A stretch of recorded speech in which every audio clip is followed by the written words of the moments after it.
I was sent to retrieve a fallen angel's body. What I heard from it made me question God. Before we start, do me a favor.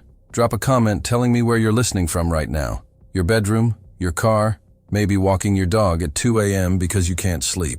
I need to know someone heard this, because in 72 hours I might not exist anymore. Not in any way that matters. My name is Michael Garrett, Sergeant in the United States Marine Corps. 12 years of service, 2 tours in Iraq, 1 in Afghanistan. I've got a wife named Sarah, a 7-year-old son named Danny, and a mortgage on a 3-bedroom house in Virginia that I'll probably never finish paying. I'm telling you this because it's important you understand I'm not some conspiracy theorist living in his mom's basement. I'm a regular guy. I was a regular guy. Until November 14th, 2024, at exactly 3:17 in the morning. That's when the phone rang. Not my iPhone. Not the one I use to call my mom or check Facebook or whatever normal people do. The other phone. The black encrypted satellite phone they give you when you sign documents that don't legally exist, for operations that never officially happen. I keep it in a locked drawer in my nightstand, right next to my Glock 19, and a photograph of Danny blowing out candles on his 7th birthday. That phone has rung maybe 6 times in 5 years. Every single time, it meant someone somewhere decided I needed to drop everything and go do something that would probably get me killed. My wife Sarah didn't even move when it started buzzing. She learned a long time ago not to wake up for that phone. It's easier that way, she told me once. Easier not to know. I grabbed it on the second ring, my throat already tight. That familiar taste of copper in my mouth that I always get before something bad. Garrett, I said, trying to sound more awake than I was. The voice that came back was processed, filtered through so many layers of encryption it barely sounded human anymore. Serpent 7904 Alpha. Authorization confirmed. You are greenlit for immediate deployment. Black Hawk inbound to your location. ETA 11 minutes. Classification level Omega. Prepare for Halo extraction. I felt my stomach drop. Omega. In 12 years of military service, in briefings about nuclear threats and biological weapons and every nightmare scenario the Pentagon could dream up, I'd only heard that classification twice. Both times it was theoretical. Training exercises. Omega meant world ending. Omega meant nothing else matters anymore. Copy that, I said, my voice steady even though my hands weren't. What's the nature of the operation? There was a pause. A long one. Long enough that I thought maybe the connection had dropped. Then the voice came back, and this time there was something different in it. Something that sounded almost human, almost afraid. Recovery and containment. Details on site. Garrett. Another pause. Bring your Bible. The line went dead. I sat there in the dark, phone still pressed against my ear, trying to process what I'd just heard. Bring your Bible? I've been pulled for hostage rescues, for bomb disposal, for operations in countries whose names I still can't legally say out loud. Nobody has ever told me to bring religious material. Nobody. I moved on autopilot after that. Combat fatigues, the dark ones without any unit patches or name tags. Tactical boots that I keep tied loose so I can slip into them fast. Load-bearing vest with ceramic plates that'll stop anything up to a 7.62 round. I checked my Glock, press-checked the chamber to make sure there was one ready, felt the weight of the full magazine, grabbed my go bag from the closet, the one that's always packed with 3 days of supplies, first aid, ammunition, water purification tablets. Then I stopped at my nightstand. My Bible was sitting there, worn leather cover with my grandmother's handwriting inside the front page. To Michael, may God protect you wherever you go. She gave it to me the day I enlisted, made me promise I'd carry it. I have, through Fallujah, through Kandahar, through places that don't have names on maps. That Bible stopped a piece of shrapnel once in Ramadi, literally saved my life, took the metal that would have gone through my kidney. I picked it up, felt the familiar weight of it, all those thin pages and highlighted verses and little notes I'd written in the margins over the years. Bring your Bible. Why? What kind of operation needs a Bible? I looked back at Sarah, blonde hair spread across her pillow, face peaceful in a way I hadn't seen in months. She works 2 jobs now because military pay isn't what people think it is. She deserves better than this. Better than a husband who disappears in the middle of the night for reasons he can't explain. I wanted to wake her up, wanted to tell her I loved her, wanted to tell her that if something happened to me, she should take Danny and move back to Ohio near her parents. But I didn't, because that would mean admitting I thought I might not come back.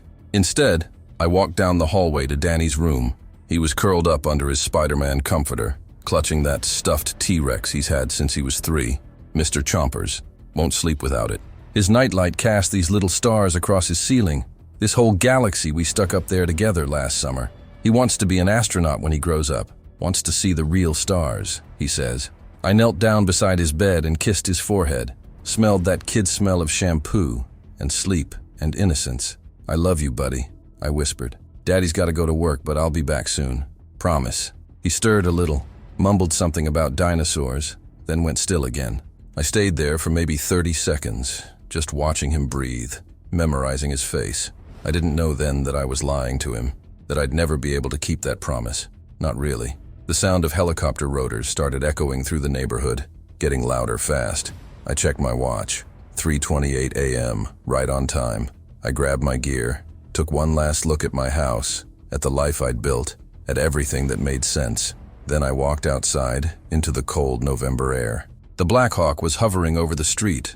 No lights, just this massive black shape against the stars, creating a windstorm that stripped leaves off trees. A rope ladder dropped, and a figure in tactical gear gestured for me to climb.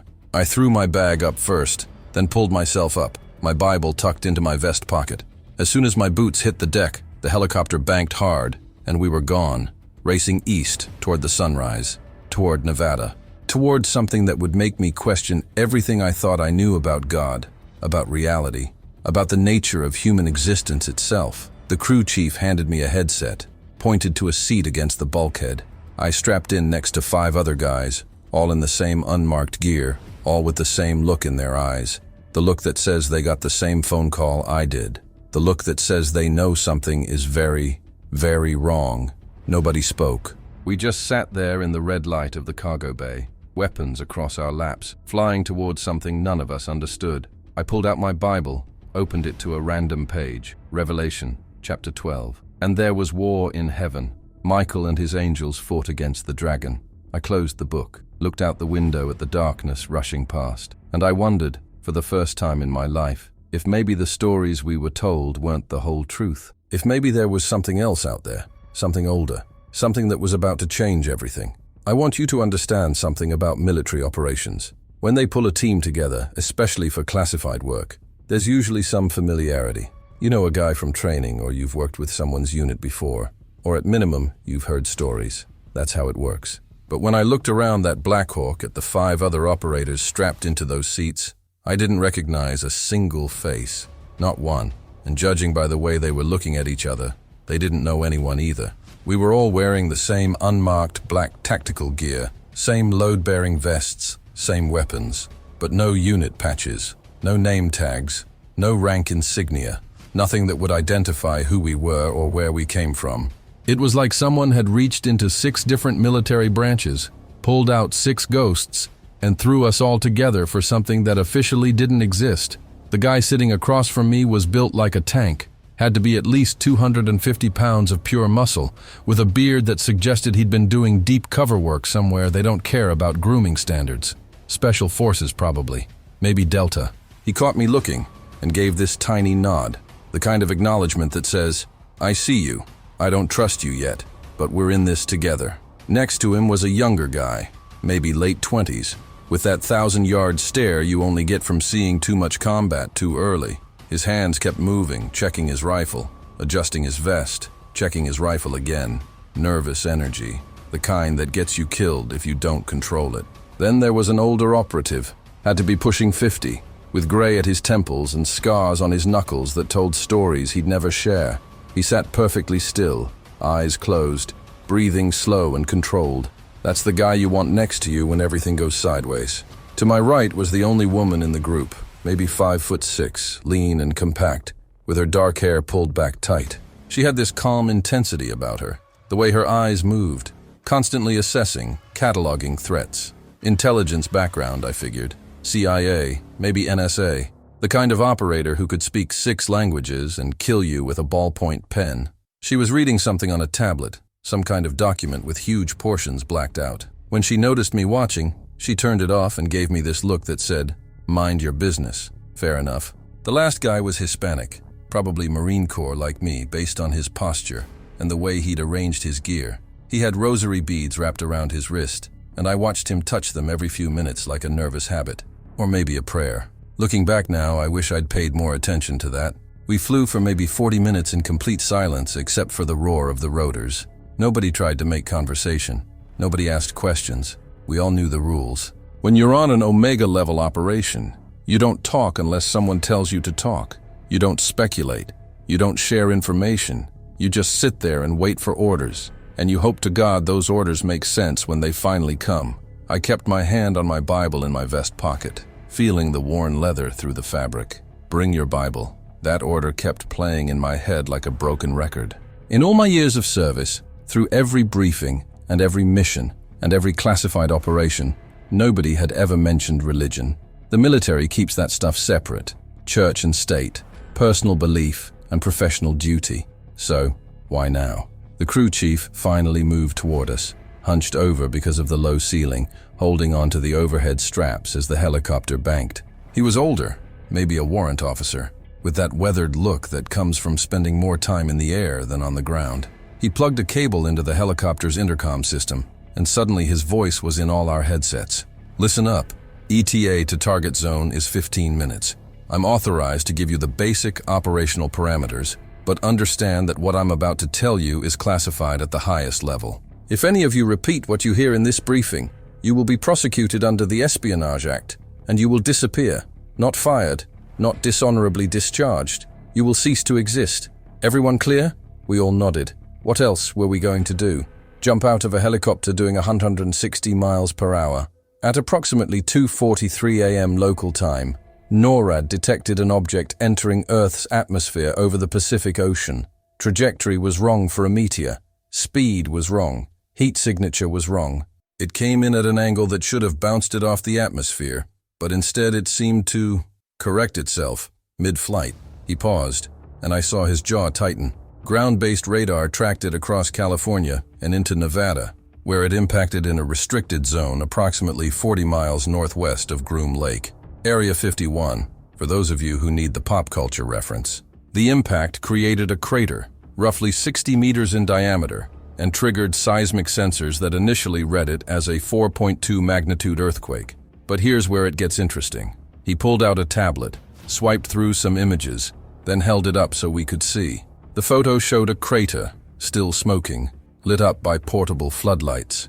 And in the center of that crater was something that made my blood go cold. It looked like a person, or something shaped like a person, but it was too big, maybe 9 or 10 feet tall, and even in the grainy photo I could see these massive appendages extending from its back. Wings, my brain supplied, even though that was impossible. Burned wings, charred and twisted, but unmistakably wings. Your mission is simple, the crew chief continued, his voice flat and professional, like he was describing a routine cargo pickup. You will secure the perimeter. You will assist in the extraction and containment of the object, and you will eliminate any witnesses who aren't on the authorized personnel list. Rules of engagement are weapons-free. Lethal force is authorized for anyone who attempts to photograph, record, or remove material from the site. There will be no warnings. There will be no arrests. You will shoot to kill. Understood? We all nodded again, but I felt sick. Eliminate witnesses? Shoot civilians? What the hell had we found out there? One more thing, the crew chief said, and for the first time I heard something in his voice that scared me more than the photos or the orders or any of it. He sounded afraid. The object is not dead. Repeat, the object is still alive. It's been unresponsive since impact, but telemetry shows a heartbeat, or something like a heartbeat. Thermal imaging shows it's generating heat, and about 20 minutes ago it opened its eyes. He turned off the tablet, unplugged from the intercom, and walked back toward the cockpit without another word. We all sat there, processing what we'd just heard. Alive. The thing in that crater, whatever it was alive. The bearded guy across from me finally spoke, his voice rough like he smoked too much. Any of you believe in God? He asked. Nobody answered. What were we supposed to say? The helicopter started descending, and through the window I could see the first light of dawn touching the horizon. The desert below us was dark, empty, the kind of nothing that goes on forever. Except there, maybe 5 miles ahead, I could see lights. Lots of lights. Vehicles, generators, what looked like a mobile command center. And in the middle of all that, a glow. Not from floodlights, Something else. Something that pulsed, very faint, like a heartbeat made of light. I pulled out my Bible again, opened it without looking, and read the first verse my eyes landed on, Job 1:26. Now there was a day when the sons of God came to present themselves before the Lord, and Satan came also among them. I closed the book and tucked it back in my vest. The helicopter touched down, and the crew chief slid the door open. Heat and dust and the smell of burning electronics rushed in. "Welcome to the end of the world, gentlemen," someone shouted over the rotor noise. "Let's go see what God sent us." The first thing that hit me when I stepped off that helicopter was the heat. Not normal desert heat, even though the sun was just starting to come up. This was different, wrong. It felt like standing too close to a furnace, that kind of heat that makes your skin prickle and your eyes water. The air itself seemed to shimmer, distorting everything beyond about 50 feet. And the smell, God, the smell. Burning ozone, like after a lightning strike, mixed with something sweet and rotten that I couldn't identify. Something that made my stomach turn. I've smelled burning human flesh before, in Iraq, and this wasn't that. This was something else entirely. The 6 of us formed up automatically, weapons ready, scanning the perimeter like we'd trained to do. But there wasn't much to see, just desert. Flat, empty Nevada desert stretching in every direction. Nothing but sand and scrub brush and rocks, except for the crater and the lights, and the 30 or so vehicles arranged in a defensive perimeter around whatever had fallen from the sky. There were Humvees, armored personnel carriers, what looked like mobile laboratory units, satellite communication trucks, and at least 4 generators the size of shipping containers, all running at full capacity to power the dozens of floodlights pointed at the crater. I counted maybe 60 personnel moving around, most of them in hazmat suits, some in military gear like ours, others in white lab coats over their protective equipment. Everyone had weapons. Everyone looked scared. A colonel approached us, or at least I assumed he was a colonel based on how everyone else moved out of his way. He wasn't wearing any rank insignia either, just the same unmarked tactical gear, but he had that bearing that comes from years of command. Gray hair cut military short, jaw like granite, eyes that had seen too much. "Sergeant Garrett?" he asked, looking directly at me. I nodded. "I'm Colonel Hayes. I'm running this operation, at least until someone higher up the chain decides they want to take over. Follow me, all of you, and whatever you do, don't touch anything." We followed him toward the crater, and with every step the heat got worse. My tactical vest was already soaked with sweat, and I could feel it running down my back, stinging my eyes. The other operators were struggling too. The woman kept wiping her face, and the younger guy looked like he might pass out. "How close can we get?" the bearded operator asked Hayes. The colonel didn't break stride. "Closer than you want to be," he said. Then he stopped, maybe 30 feet from the crater's edge, and pointed. "There, look for yourselves. I've seen a lot in 12 years of military service. I've seen bodies torn apart by IEDs, villages destroyed by airstrikes, the aftermath of chemical weapons attacks. I thought I was prepared for anything. I was wrong.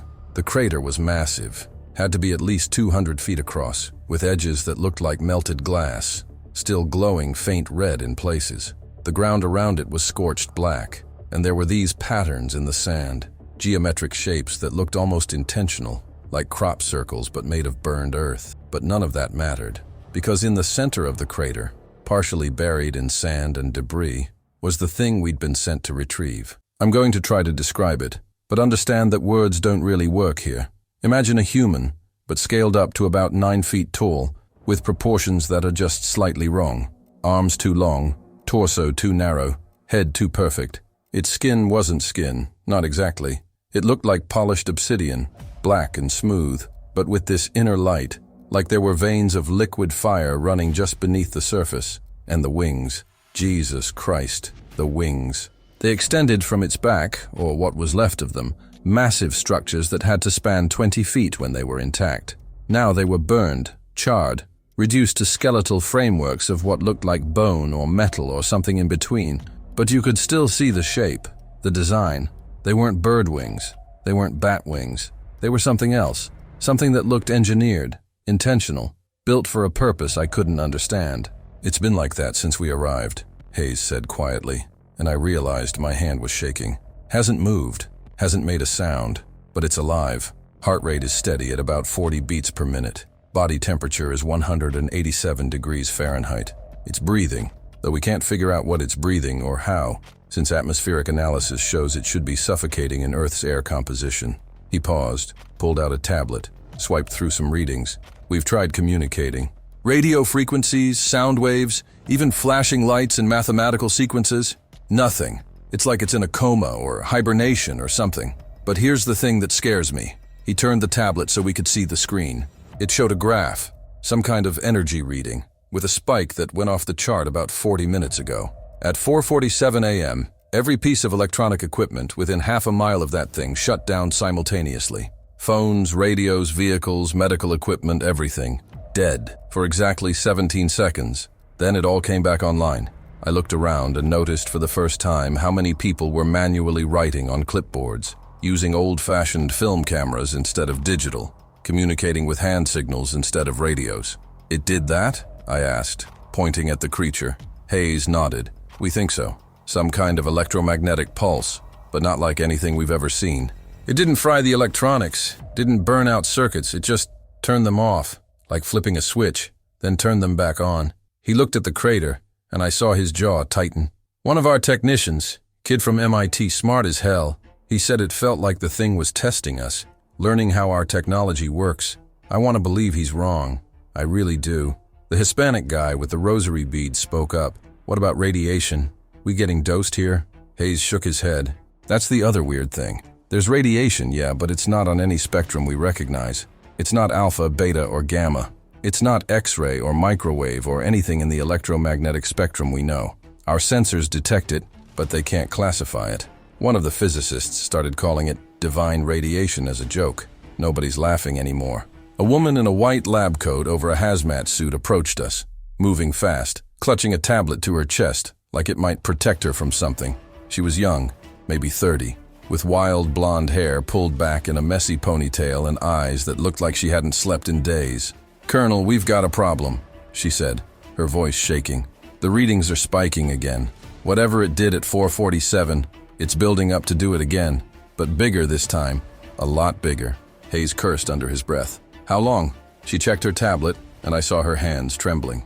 3 minutes, maybe less. "Sir, I really think we need to evacuate. If this pulse is stronger, it could affect the generators, the vehicles, everything. We could be stranded out here with no power, no communication, no way to call for extraction." Hayes looked at the creature, then at us, then back at the scientist. "Negative. We're not leaving.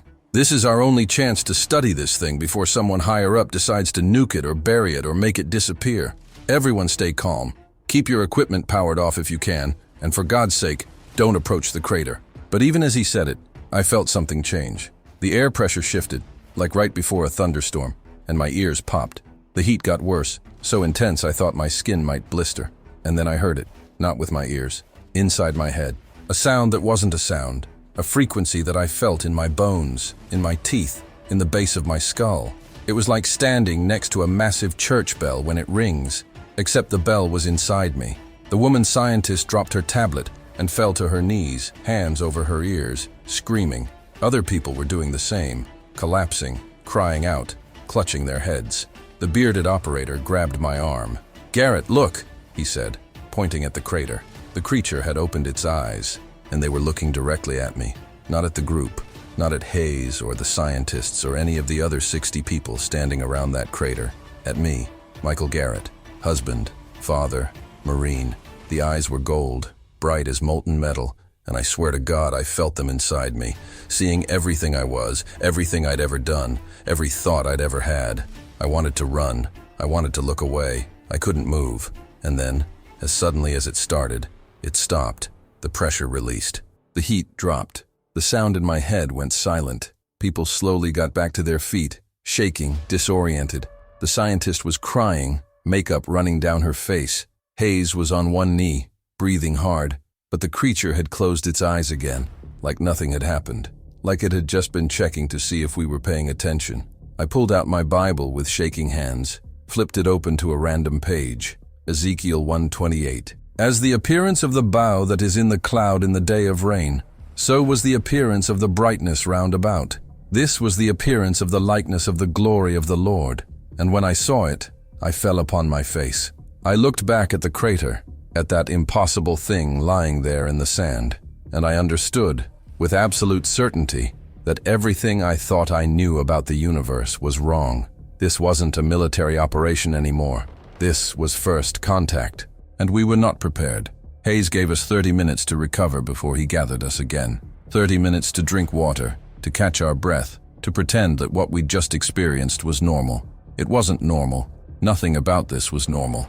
I sat on the hood of a Humvee, watching the scientists swarm around the crater like ants, taking readings, setting up equipment, arguing in urgent whispers. The woman who'd collapsed was sitting nearby, smoking a cigarette with shaking hands, even though smoking was strictly prohibited on military operations. Nobody stopped her. Nobody cared anymore. Rules didn't matter when you were standing 50 feet away from something that shouldn't exist. The bearded operator came and sat next to me, offered me a protein bar. I took it but couldn't eat. My stomach was twisted in knots. "You feel that?" he asked quietly. When it looked at us, I nodded. "Yeah, I felt it." He was quiet for a moment. "I've been shot 3 times. IED took my hearing in my left ear. I've seen friends die, but I've never been that scared. Not once." He looked at me. "What do you think it is?" I wanted to say I didn't know.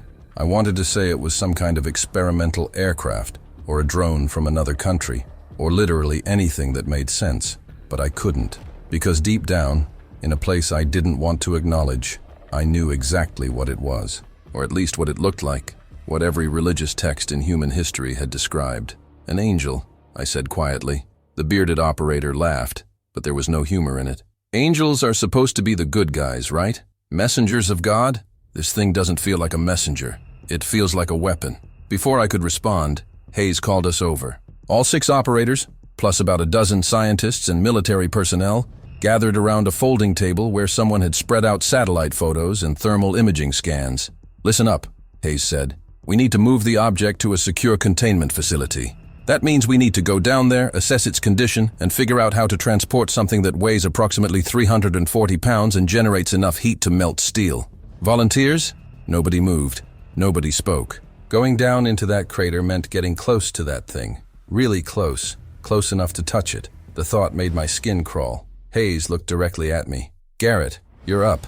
My mouth went dry. "Sir, with respect, why me?" His expression didn't change. "Because when it opened its eyes, it looked at you. Not me. Not these scientists. You. That means something.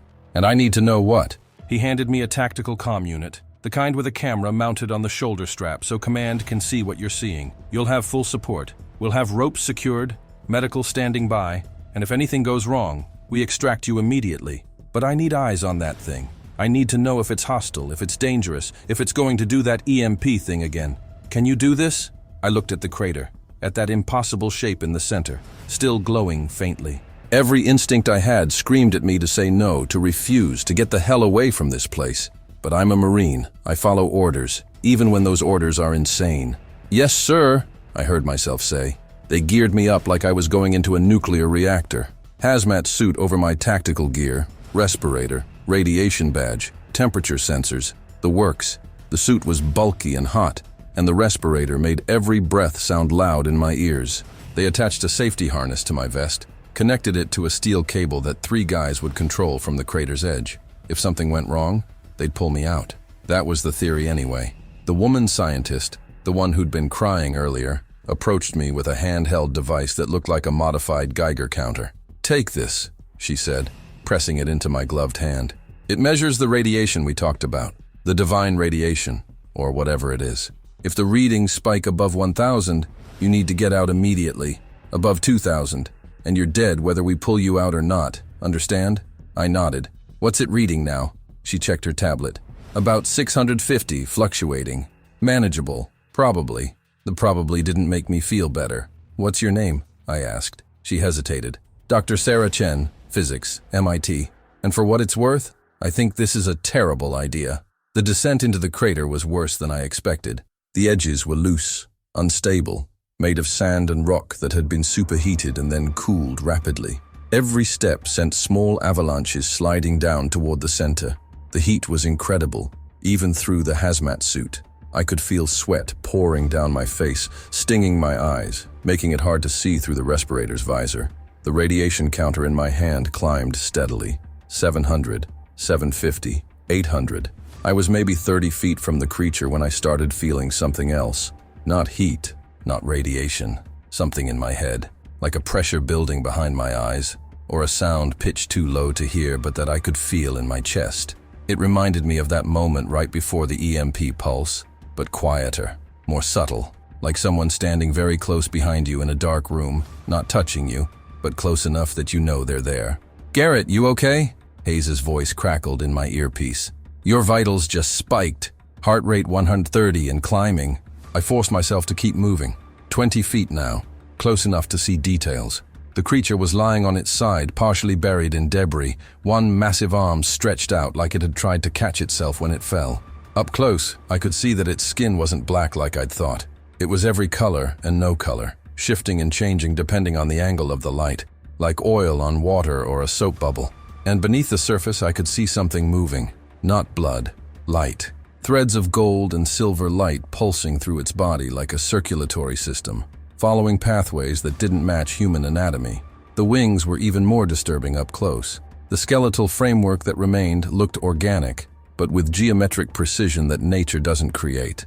Perfect angles, mathematical ratios, like someone had grown bone using an engineering blueprint. 15 feet. The radiation counter hit 900. The pressure in my head was getting worse, building like a migraine, making my vision blur at the edges. "Garrett, talk to me." Hayes again. "What are you seeing?" I opened my mouth to respond and realized I couldn't remember what I wanted to say. The words were there a second ago, but now they were gone, replaced by something else. Not words, concepts, ideas that didn't have language attached to them.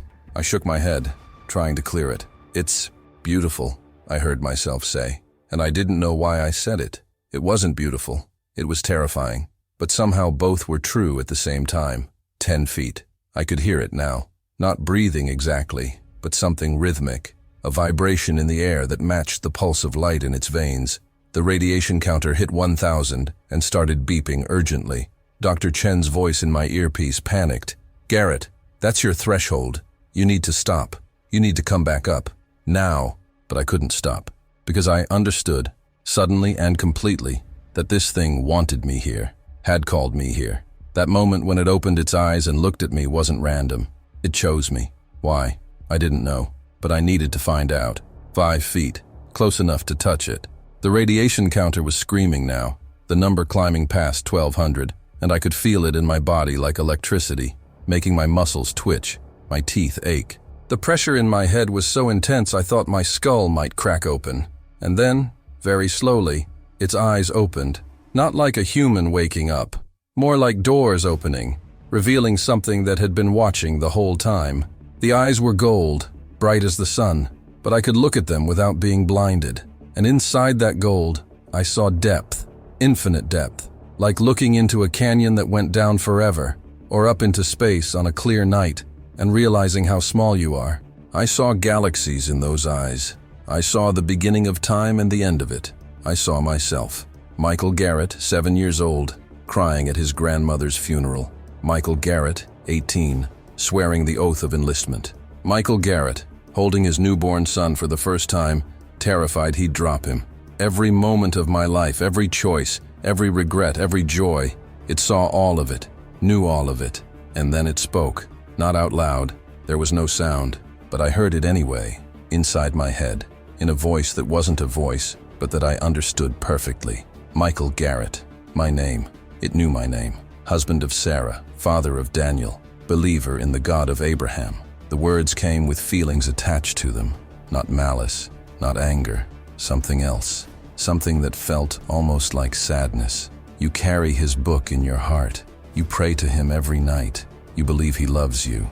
You believe he has a plan. The pressure in my head shifted, became almost unbearable, and I fell to my knees in the sand. The radiation counter slipped from my hand. Do you want to know the truth, Michael Garrett? Do you want to know what you really are? What he really is? I tried to speak, tried to say something, anything, but my voice wouldn't work. The creature's eyes grew brighter. I will show you, and when I do, you will never be able to unknow it. You will never pray again.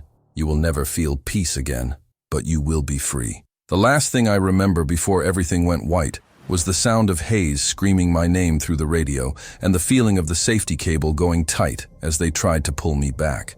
But it was too late. The creature had already touched my mind, and nothing would ever be the same. I woke up in a medical tent, flat on my back, with an IV in my arm and electrodes attached to my chest. The first thing I noticed was that I could still see those eyes. Even with my own eyes closed, even in the darkness behind my eyelids, those golden eyes were there, watching me, knowing me. The second thing I noticed was that everyone was staring at me like I'd died and come back. Dr. Chen was there, checking monitors. Hayes stood in the corner with his arms crossed, jaw tight. The bearded operator and the woman from our team were there too, weapons ready, like they thought I might suddenly become a threat. Maybe I was. I didn't know anymore. How long was I out? I asked, my voice rough like I'd been screaming. Hayes checked his watch. 47 minutes. Your heart stopped twice. Chen had to use the defibrillator. You were clinically dead for almost 3 minutes. He paused. What happened down there, Garrett? What did it do to you? I tried to sit up, but my body wasn't cooperating. Everything felt wrong, disconnected, like I was controlling a puppet instead of my own limbs. It talked to me, I said. Chen looked at Hayes, then back at me.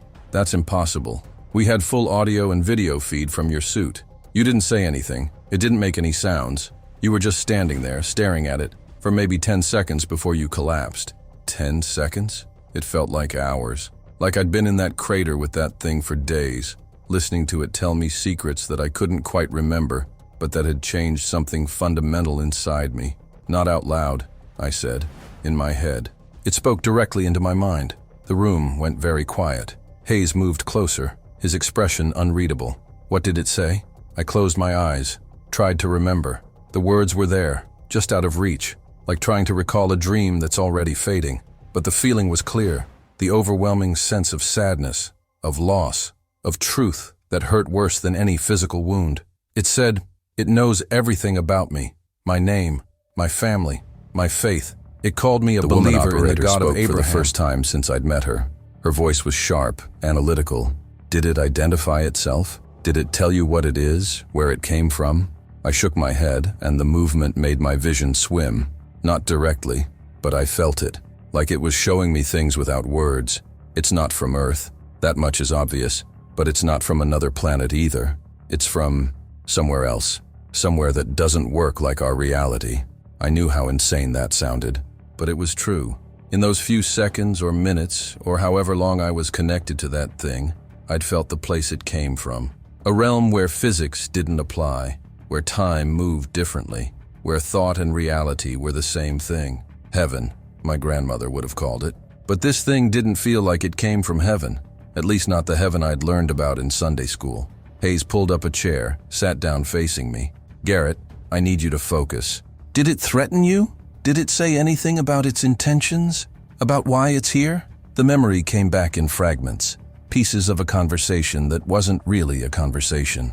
It asked me if I wanted to know the truth, about what I really am, about what God really is. My voice cracked on that last word. It said if it showed me, I'd never be able to pray again, never feel peace again, but I'd be free. Hayes and Chen exchanged a look that I couldn't interpret. And did it show you? Chen asked carefully. Did you see this truth it was talking about? I tried to remember, tried to recall what happened in those last few seconds before I blacked out. But there was nothing there, just white light and a sense of falling, and then darkness. I don't know. I don't think so. Or maybe I did, and I can't remember. It's like trying to look at something in your peripheral vision. The harder you focus, the more it disappears. But even as I said it, I felt something. A crack in my faith, a tiny fracture in the foundation of everything I believed. Like a seed had been planted in my mind, and it was already starting to grow. Chen checked her tablet, scrolled through data I couldn't read from this angle. Your brain activity during the event was off the charts, patterns we've never seen before. The EEG showed activity in parts of the brain that are normally dormant. It's like it activated something in you. She paused, bit her lip, or downloaded something into you. That thought made my skin crawl. Downloaded something, like I was a computer, and that thing had installed a program in my brain. What if it had? What if right now there were thoughts in my head that weren't mine, memories that didn't belong to me? The bearded operator spoke up. We should isolate him. Standard protocol for potential contamination. Whatever that thing did to him, We don't know if it's communicable. Hayes shook his head. Negative. Garrett is our only link to that entity. If it chose to communicate with him, we need to understand why. We need to use that connection. He looked at me. Can you still feel it? Is it still in your head? I closed my eyes, searched for that presence I'd felt in the crater. That weight, that pressure, that sense of being watched from the inside. And yes, it was still there. Faint, like a whisper in another room, but there, waiting. Yeah, I said quietly. It's still there. Chen cursed under her breath. That's not possible. You're 50 yards away from it now, behind lead-lined walls. There's no known form of radiation or electromagnetic field that could maintain a connection through that barrier. But it wasn't radiation or electromagnetic fields. It was something else, something that didn't need physical proximity. The creature was in my mind now, and distance didn't matter. Hayes stood up, started pacing. Okay, new plan. We're going to move the entity to a containment facility, somewhere we can study it properly, figure out what it is and what it wants. Garrett, you're coming with us. If it's established some kind of link with you, we need to monitor that, document it, understand it. I wanted to refuse, wanted to rip out this IV, walk out of this tent, find the nearest phone and call Sarah and tell her to take Danny and run. Run as far as they could from me, from this thing, from whatever was about to happen, because I knew with absolute certainty that something was about to happen. The creature hadn't just woken up and fallen to earth by accident. It was here for a reason, and I was part of that reason somehow. What about my family? I asked. If this thing is dangerous, if it's done something to me, they need to be protected. Hayes nodded. Already done. We've got a team en route to your house right now. They'll move your wife and son to a secure location under the guise of a military emergency. They'll be safe. That should have made me feel better. It didn't, because I knew the government's definition of safe, and it usually meant isolated, monitored, and controlled. Sarah and Danny were about to become prisoners, and they didn't even know why. The tent flap opened, and a soldier stuck his head in. Sir, the transport is ready, and the entity, it's doing something. Hayes was out the door before the soldier finished speaking, and we all followed. Even in my weakened state, I stumbled after them, pulled by something I couldn't name. Outside, the sun was higher now, maybe 8 or 9 in the morning, and the desert heat was building. But the heat from the crater was worse. Even from here, 50 yards away, I could feel it radiating outward like a furnace. Personnel were running in every direction, some toward the crater, others away from it. Alarms were going off. Radio chatter was frantic, and from the crater itself, there was light. Not the faint glow from before. Real light. Golden light that pulsed in rhythm with my heartbeat. The creature was awake, fully awake, and I could feel it calling to me, not with words, just with that presence in my mind, that weight, that pressure. Come closer, it seemed to say. We're not finished yet. Hayes grabbed a pair of binoculars from a nearby soldier, trained them on the crater. Jesus Christ, he muttered. It's sitting up. I didn't need binoculars. I could see it clearly even from here, like my vision had been enhanced somehow. The creature had risen to a sitting position, its massive form dwarfing everything around it. The burned wings had unfolded slightly, creating shadows that looked like they had weight, like they were made of something more than just absence of light. And its eyes were open again, fixed on the medical tent, fixed on me. It wants me to come back, I said. My voice sounded strange in my own ears. Calm. Too calm. Like I was reading from a script instead of expressing genuine emotion. Hayes lowered the binoculars, looked at me. Can you communicate with it? Can you ask it what it wants? I closed my eyes, focused on that presence in my mind. And for the first time, I tried to push back. Tried to send a thought toward it, instead of just receiving. What do you want from me? There was no response for several seconds. Then, very clearly, as if someone was standing right next to me, whispering in my ear, "The truth, Michael Garrett. I want to give you the truth, and you're going to give it to the world." They loaded the creature into a transport container that looked like something designed to move nuclear warheads. Reinforced titanium walls, lead lining, refrigeration systems, the works. It took 4 hours and a crane the size of a building to lift it out of the crater. The thing didn't resist, didn't fight, just sat there in that container, those golden eyes watching everything, watching everyone, but mostly watching me. I stood next to Hayes the whole time, feeling that presence in my mind growing stronger, like a radio signal getting clearer the closer you get to the transmitter. By the time they sealed the container and loaded it onto a military transport truck, I could barely hear my own thoughts over the whisper that wasn't a whisper. We were in a convoy now. 3 armored vehicles in front, 3 behind, the transport truck in the middle, and me in a Humvee with Hayes, Chen, and 2 armed guards who kept their weapons pointed at me the whole drive. Nobody said it out loud, but I understood. I wasn't a Marine anymore. I was a potential threat. Something that had been compromised, infected, changed by contact with an entity we didn't understand. The drive took 6 hours through empty desert, heading toward a facility that officially didn't exist. No road signs, no landmarks, just endless sand and rock and sky. I tried to sleep but couldn't. Every time I closed my eyes, I saw things. Memories that weren't mine. Cities that had never existed on Earth, with architecture that bent reality. Buildings that reached up into infinite sky and down into infinite depth at the same time. Beings that looked almost human, but with too many dimensions, like they existed in spaces my brain couldn't process. And always, that voice in my head, patient and sad and terribly ancient. You're seeing what I've seen, Michael Garrett. The world's beyond your world, the reality behind the veil. I opened my eyes, found Chen staring at me. You were talking, she said quietly. In your sleep, or whatever that was. You were speaking in a language I've never heard before. That scared me more than anything else so far. What was I saying? She shook her head. I don't know, but I recorded it. We'll have linguists analyze it when we reach the facility. We arrived just after sunset.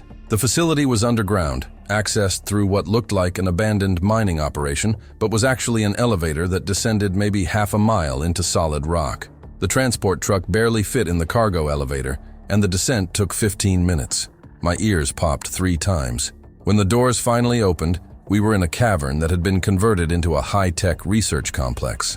Laboratories, containment cells, living quarters, all carved out of the earth and reinforced with steel and concrete. There were maybe 100 personnel down here. Scientists and soldiers and people in suits who looked like government officials. All of them stopped what they were doing to watch as we rolled the transport container through the main corridor toward what I assumed was the primary containment area. The facility commander met us there, a woman with stars on her shoulders that meant she was a general. General Reeves, her name tag said.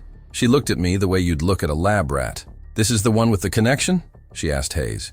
He nodded. Sergeant Michael Garrett. It established communication with him during initial contact. Reeves circled me slowly, studying me like I was an interesting specimen. Can you communicate with it now, even through the containment? I focused on that presence in my mind. It had been quiet during the drive, like it was conserving energy or waiting for something. But now that we were here, wherever here was, it was active again, pressing against my thoughts. Yes, ma'am, I said. It's always there now. I don't think distance matters anymore. She nodded, like this confirmed something she'd suspected. Good. We're going to need you to act as an intermediary. We have questions for this entity, and you're going to help us get answers. She gestured to 2 soldiers, who immediately took positions on either side of me. Sergeant Garrett, you're officially assigned to Project Seraphim as a key asset. You'll be housed here, monitored constantly, and you will cooperate fully with all research protocols. Is that clear? It wasn't a request. It was an order, and I was still a Marine, even if I didn't feel like one anymore. Yes, ma'am. She turned to Hayes. Get it into Containment Chamber 3. That's the one with the electromagnetic dampeners and the Faraday cage. Let's see if we can block whatever signal it's using to communicate. They opened the transport container in a massive chamber that looked like something from a science fiction movie.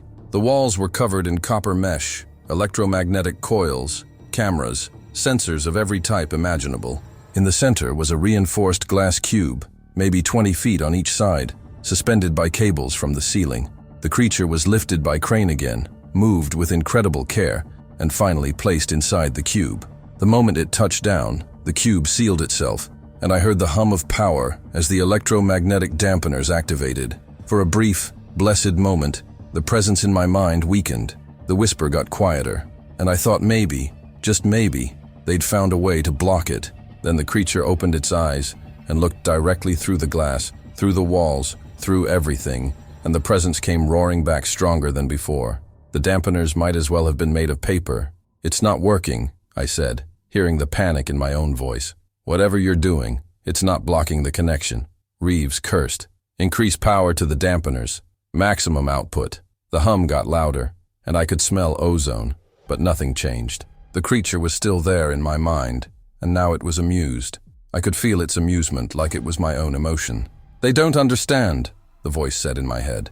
"They think I communicate through electromagnetic waves, through quantum entanglement, through physics they can measure and control. But I'm not bound by their laws. I speak to you through something older, something that existed before matter, before energy, before time itself." I realized I was crying, tears running down my face without permission, without knowing why. Chen approached with a medical scanner, checked my vitals. His neural activity is spiking again. Whatever it's doing, it's intensifying. Reeves stepped closer to the glass cube, staring at the creature with an expression that mixed fascination and fear. Can it understand us? When we speak out loud, does it comprehend? I didn't need to ask. I already knew the answer. It understands everything. Every language, every thought, every intention. It's been listening to humanity since the beginning. The words came out of my mouth, but I wasn't sure if they were my words or if the creature was using me as a speaker. The distinction was getting harder to make. Reeves pulled out a tablet, consulted something, then looked back at the creature. "We know you're not from Earth. We know you're not human. Identify yourself. Tell us what you are." For a long moment, nothing happened. Then the creature stood up. Even inside the glass cube, even with its wings burned and broken, it was magnificent and terrible. 9 feet tall, proportions that were wrong and perfect at the same time, skin that shifted through colors that didn't have names.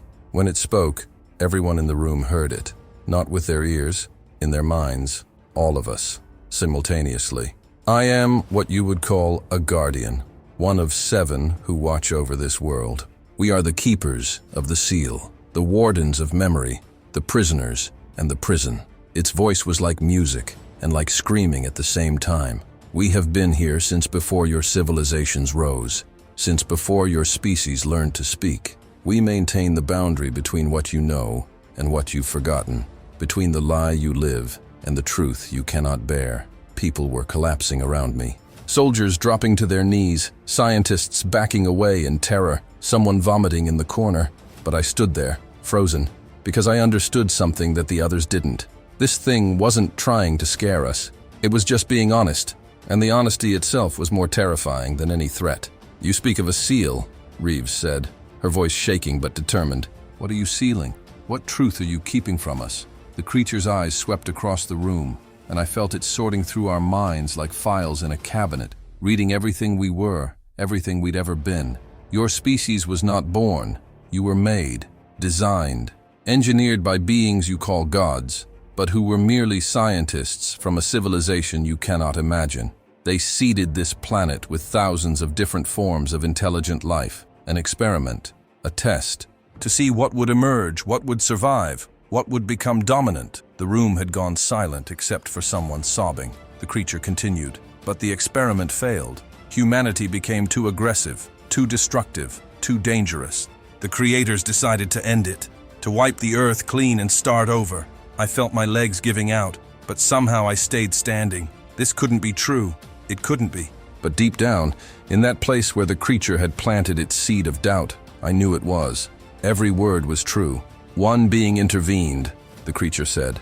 "One of the Creator's own engineers, a designer of worlds. He took pity on humanity. He believed you could be saved, could be reformed. He convinced the others to give you another chance, but only if certain conditions were met." The creature paused, and I felt it looking at me specifically, speaking to me directly even though everyone could hear. A prison would be built, not of walls but of memory. Humanity would forget its true origin, forget the creators, forget the other species that were exterminated, forget the real history of this world. And in that forgetting, you would be given a new story, a new beginning, a creation myth that made you feel special, chosen, loved by a benevolent God who created everything just for you. The 7 of us volunteered to become the guardians of that prison. We would maintain the seal of forgetting. We would ensure that no human ever remembered the truth. We would watch as you built civilizations based on lies, as you worshipped the engineer who saved you and called him God, as you killed each other over interpretations of stories that were designed specifically to keep you docile and controlled. The creature's sadness was overwhelming now, pouring into me like water into a drowning man. "For thousands of your years, we have done this duty. We have watched you suffer in ignorance. We have seen you pray to a savior who was just a scientist trying to preserve his failed experiment. And we have remained silent because it was our purpose, our sacrifice, our prison too, because in maintaining your cage, we became caged ourselves. Someone was screaming. Multiple people. Reeves was shouting orders that nobody was following. Hayes had his weapon drawn, pointing it at the creature, as if bullets could stop something that existed beyond physical form. But I just stood there, feeling my faith, my identity, my entire understanding of reality crumbling like a sandcastle in a tsunami. But now, the creature said, and its voice carried something new, something that might have been hope, or might have been despair. The seal is breaking. We are falling, one by one. 5 have already fallen across your world. I am the 6th, and when the 7th falls, which will happen in 67 hours and 32 minutes, the seal will shatter completely. Every human mind will remember, all at once. 10,000 years of suppressed memory will flood back into your collective consciousness. You will remember the creators. You will remember the other species they exterminated to give you space to grow. You will remember what you really are. The creature stepped closer to the glass, and cracks appeared in the supposedly unbreakable surface. You will remember that your God is not God, that your prayers go nowhere, that your souls are not eternal and precious but temporary and recycled, endlessly, trapped in a cycle of death and rebirth designed to contain you. You will remember, Michael Garrett, and the remembering will destroy you. It will destroy all of you, because human minds were never meant to hold that much truth at once. The glass shattered, and alarms erupted throughout the facility, and the creature stood there free in the containment chamber, surrounded by soldiers who were either screaming or catatonic, or pointing weapons with shaking hands. But it didn't attack, didn't move toward us, just stood there, ancient and sad and impossibly beautiful in its brokenness. And in my mind, it whispered just to me, "I'm sorry, Michael Garrett. I'm sorry you were chosen to be the first to know, but someone had to be. Someone had to carry this message to the others. Because when the seal breaks and humanity remembers everything, there needs to be someone who can explain what's happening. Someone who can tell them the truth before the madness takes them." I fell to my knees, clutching my Bible that I'd somehow still been carrying, opened it to a random page through tears I couldn't stop. Genesis 6:4. There were giants in the earth in those days, and also after that, when the sons of God came in unto the daughters of men. Sons of God, the creators, the giants. The truth hiding in plain sight in the text I'd read 1,000 times and never understood. Everything was a lie. Everything I'd believed, everything I'd built my life on, was a carefully constructed prison, and in 67 hours everyone would know. They sedated me after that. Shot me full of something that was supposed to make me sleep, make me forget, make me stop screaming. It didn't work. I was conscious the whole time, aware of everything, but my body wouldn't respond to my commands. Paralyzed, but awake, trapped inside my own head with that voice, that presence, that truth I couldn't escape. They carried me to a medical bay, strapped me to a bed, hooked me up to machines that monitored every function of my body. I could hear Chen arguing with someone, saying my brain activity was off the charts, saying the sedatives should have knocked me out completely. But the creature wouldn't let me sleep. It had more to tell me, more truth to poison me with. "You want to know about your God?" it said in my mind, and I couldn't even shake my head to say no. "You want to understand what he really is? I will show you." And then I wasn't in the medical bay anymore. I was somewhere else. Somewhere that felt more real than reality. I was standing in a place that hurt to look at, not because it was ugly, but because it was too beautiful, too perfect, too much for human eyes to process. Imagine colors that don't exist, sounds you can taste, emotions you can see taking physical form in the air around you. That's where I was. The realm the creature came from, the place before places, the time before time. And in front of me, there were beings, dozens of them, hundreds.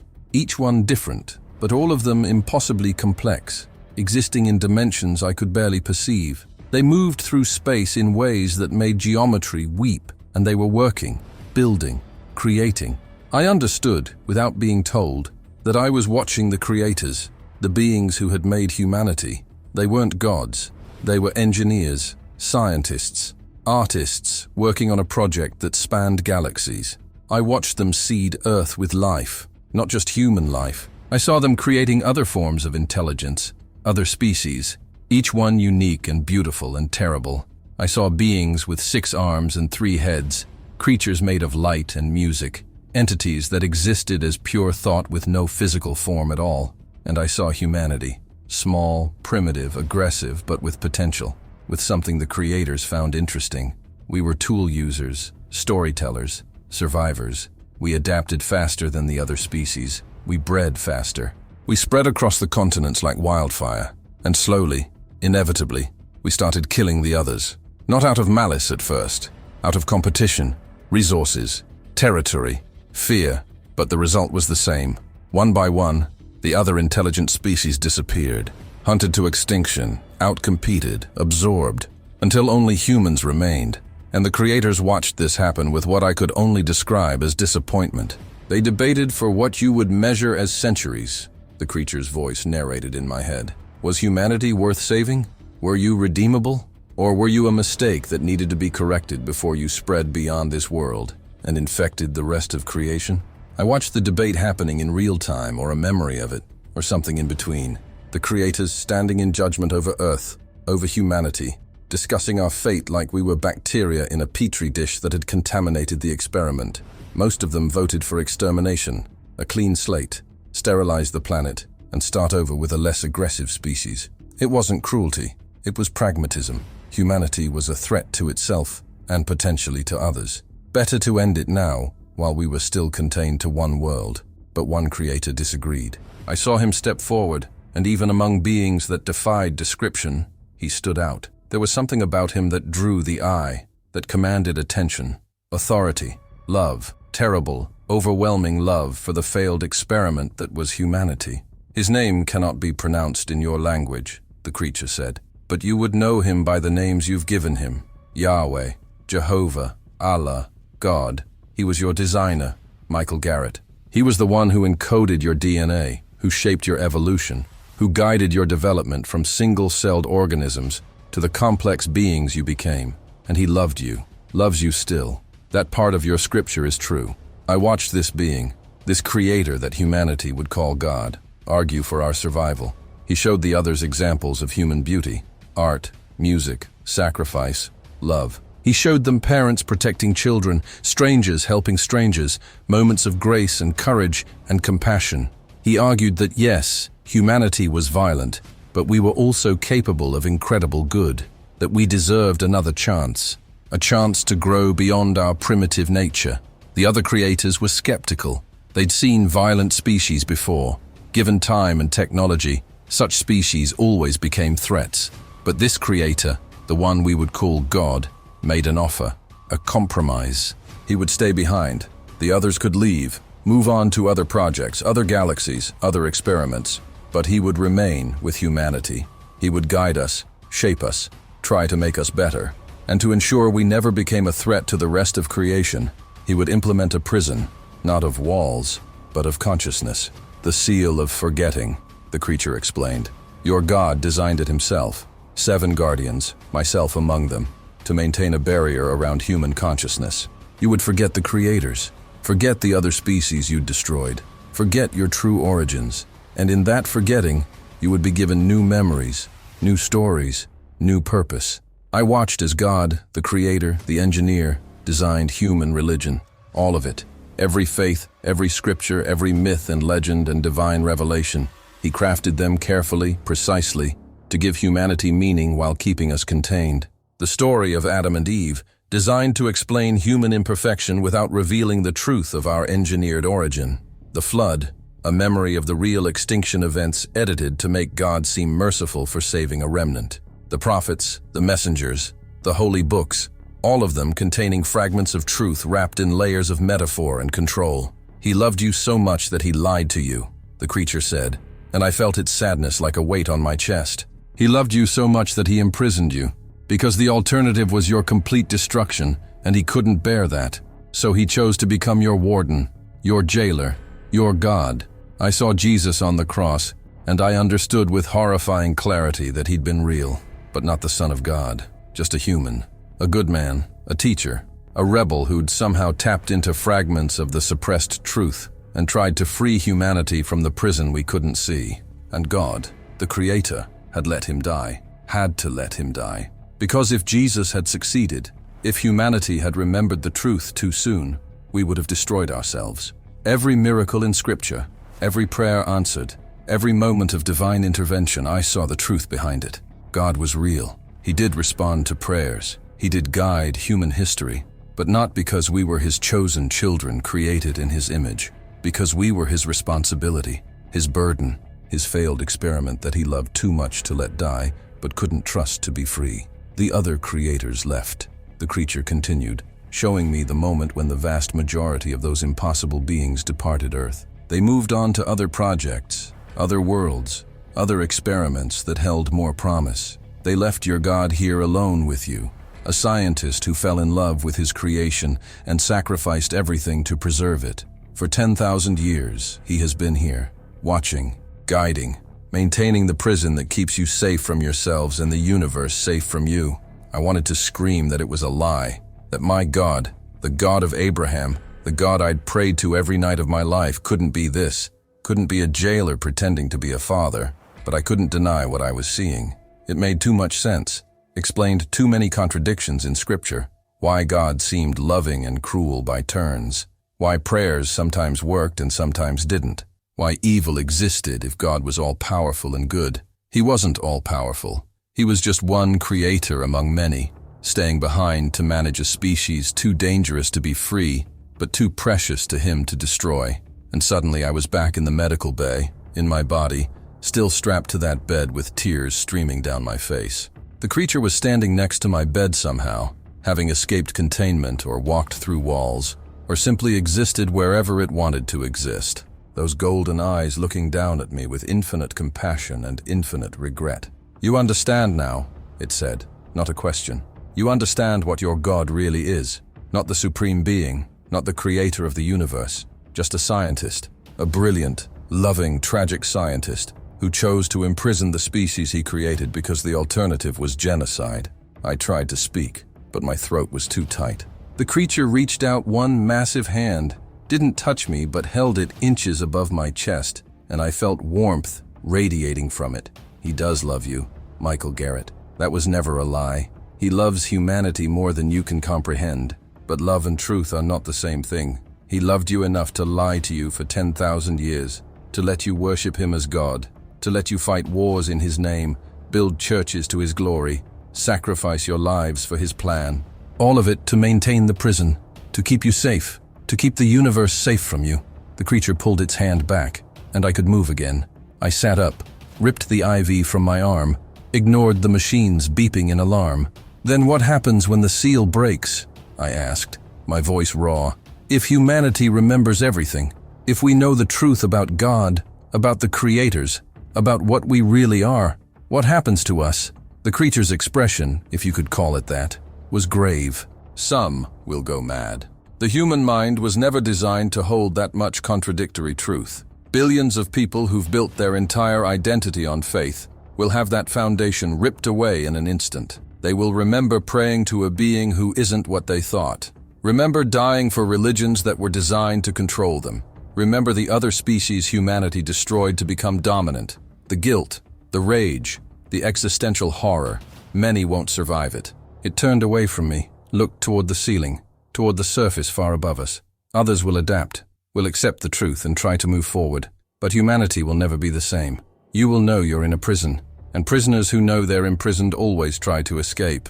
I picked up my Bible from where someone had placed it on the medical table, held it in shaking hands. This book that had been my anchor, my comfort, my guide through every trial in my life. "Is any of it true?" I asked. "Is there anything in here that isn't a lie?" The creature looked at me with those ancient eyes. "All of it is true, Michael Garrett, and all of it is a lie. The love is real.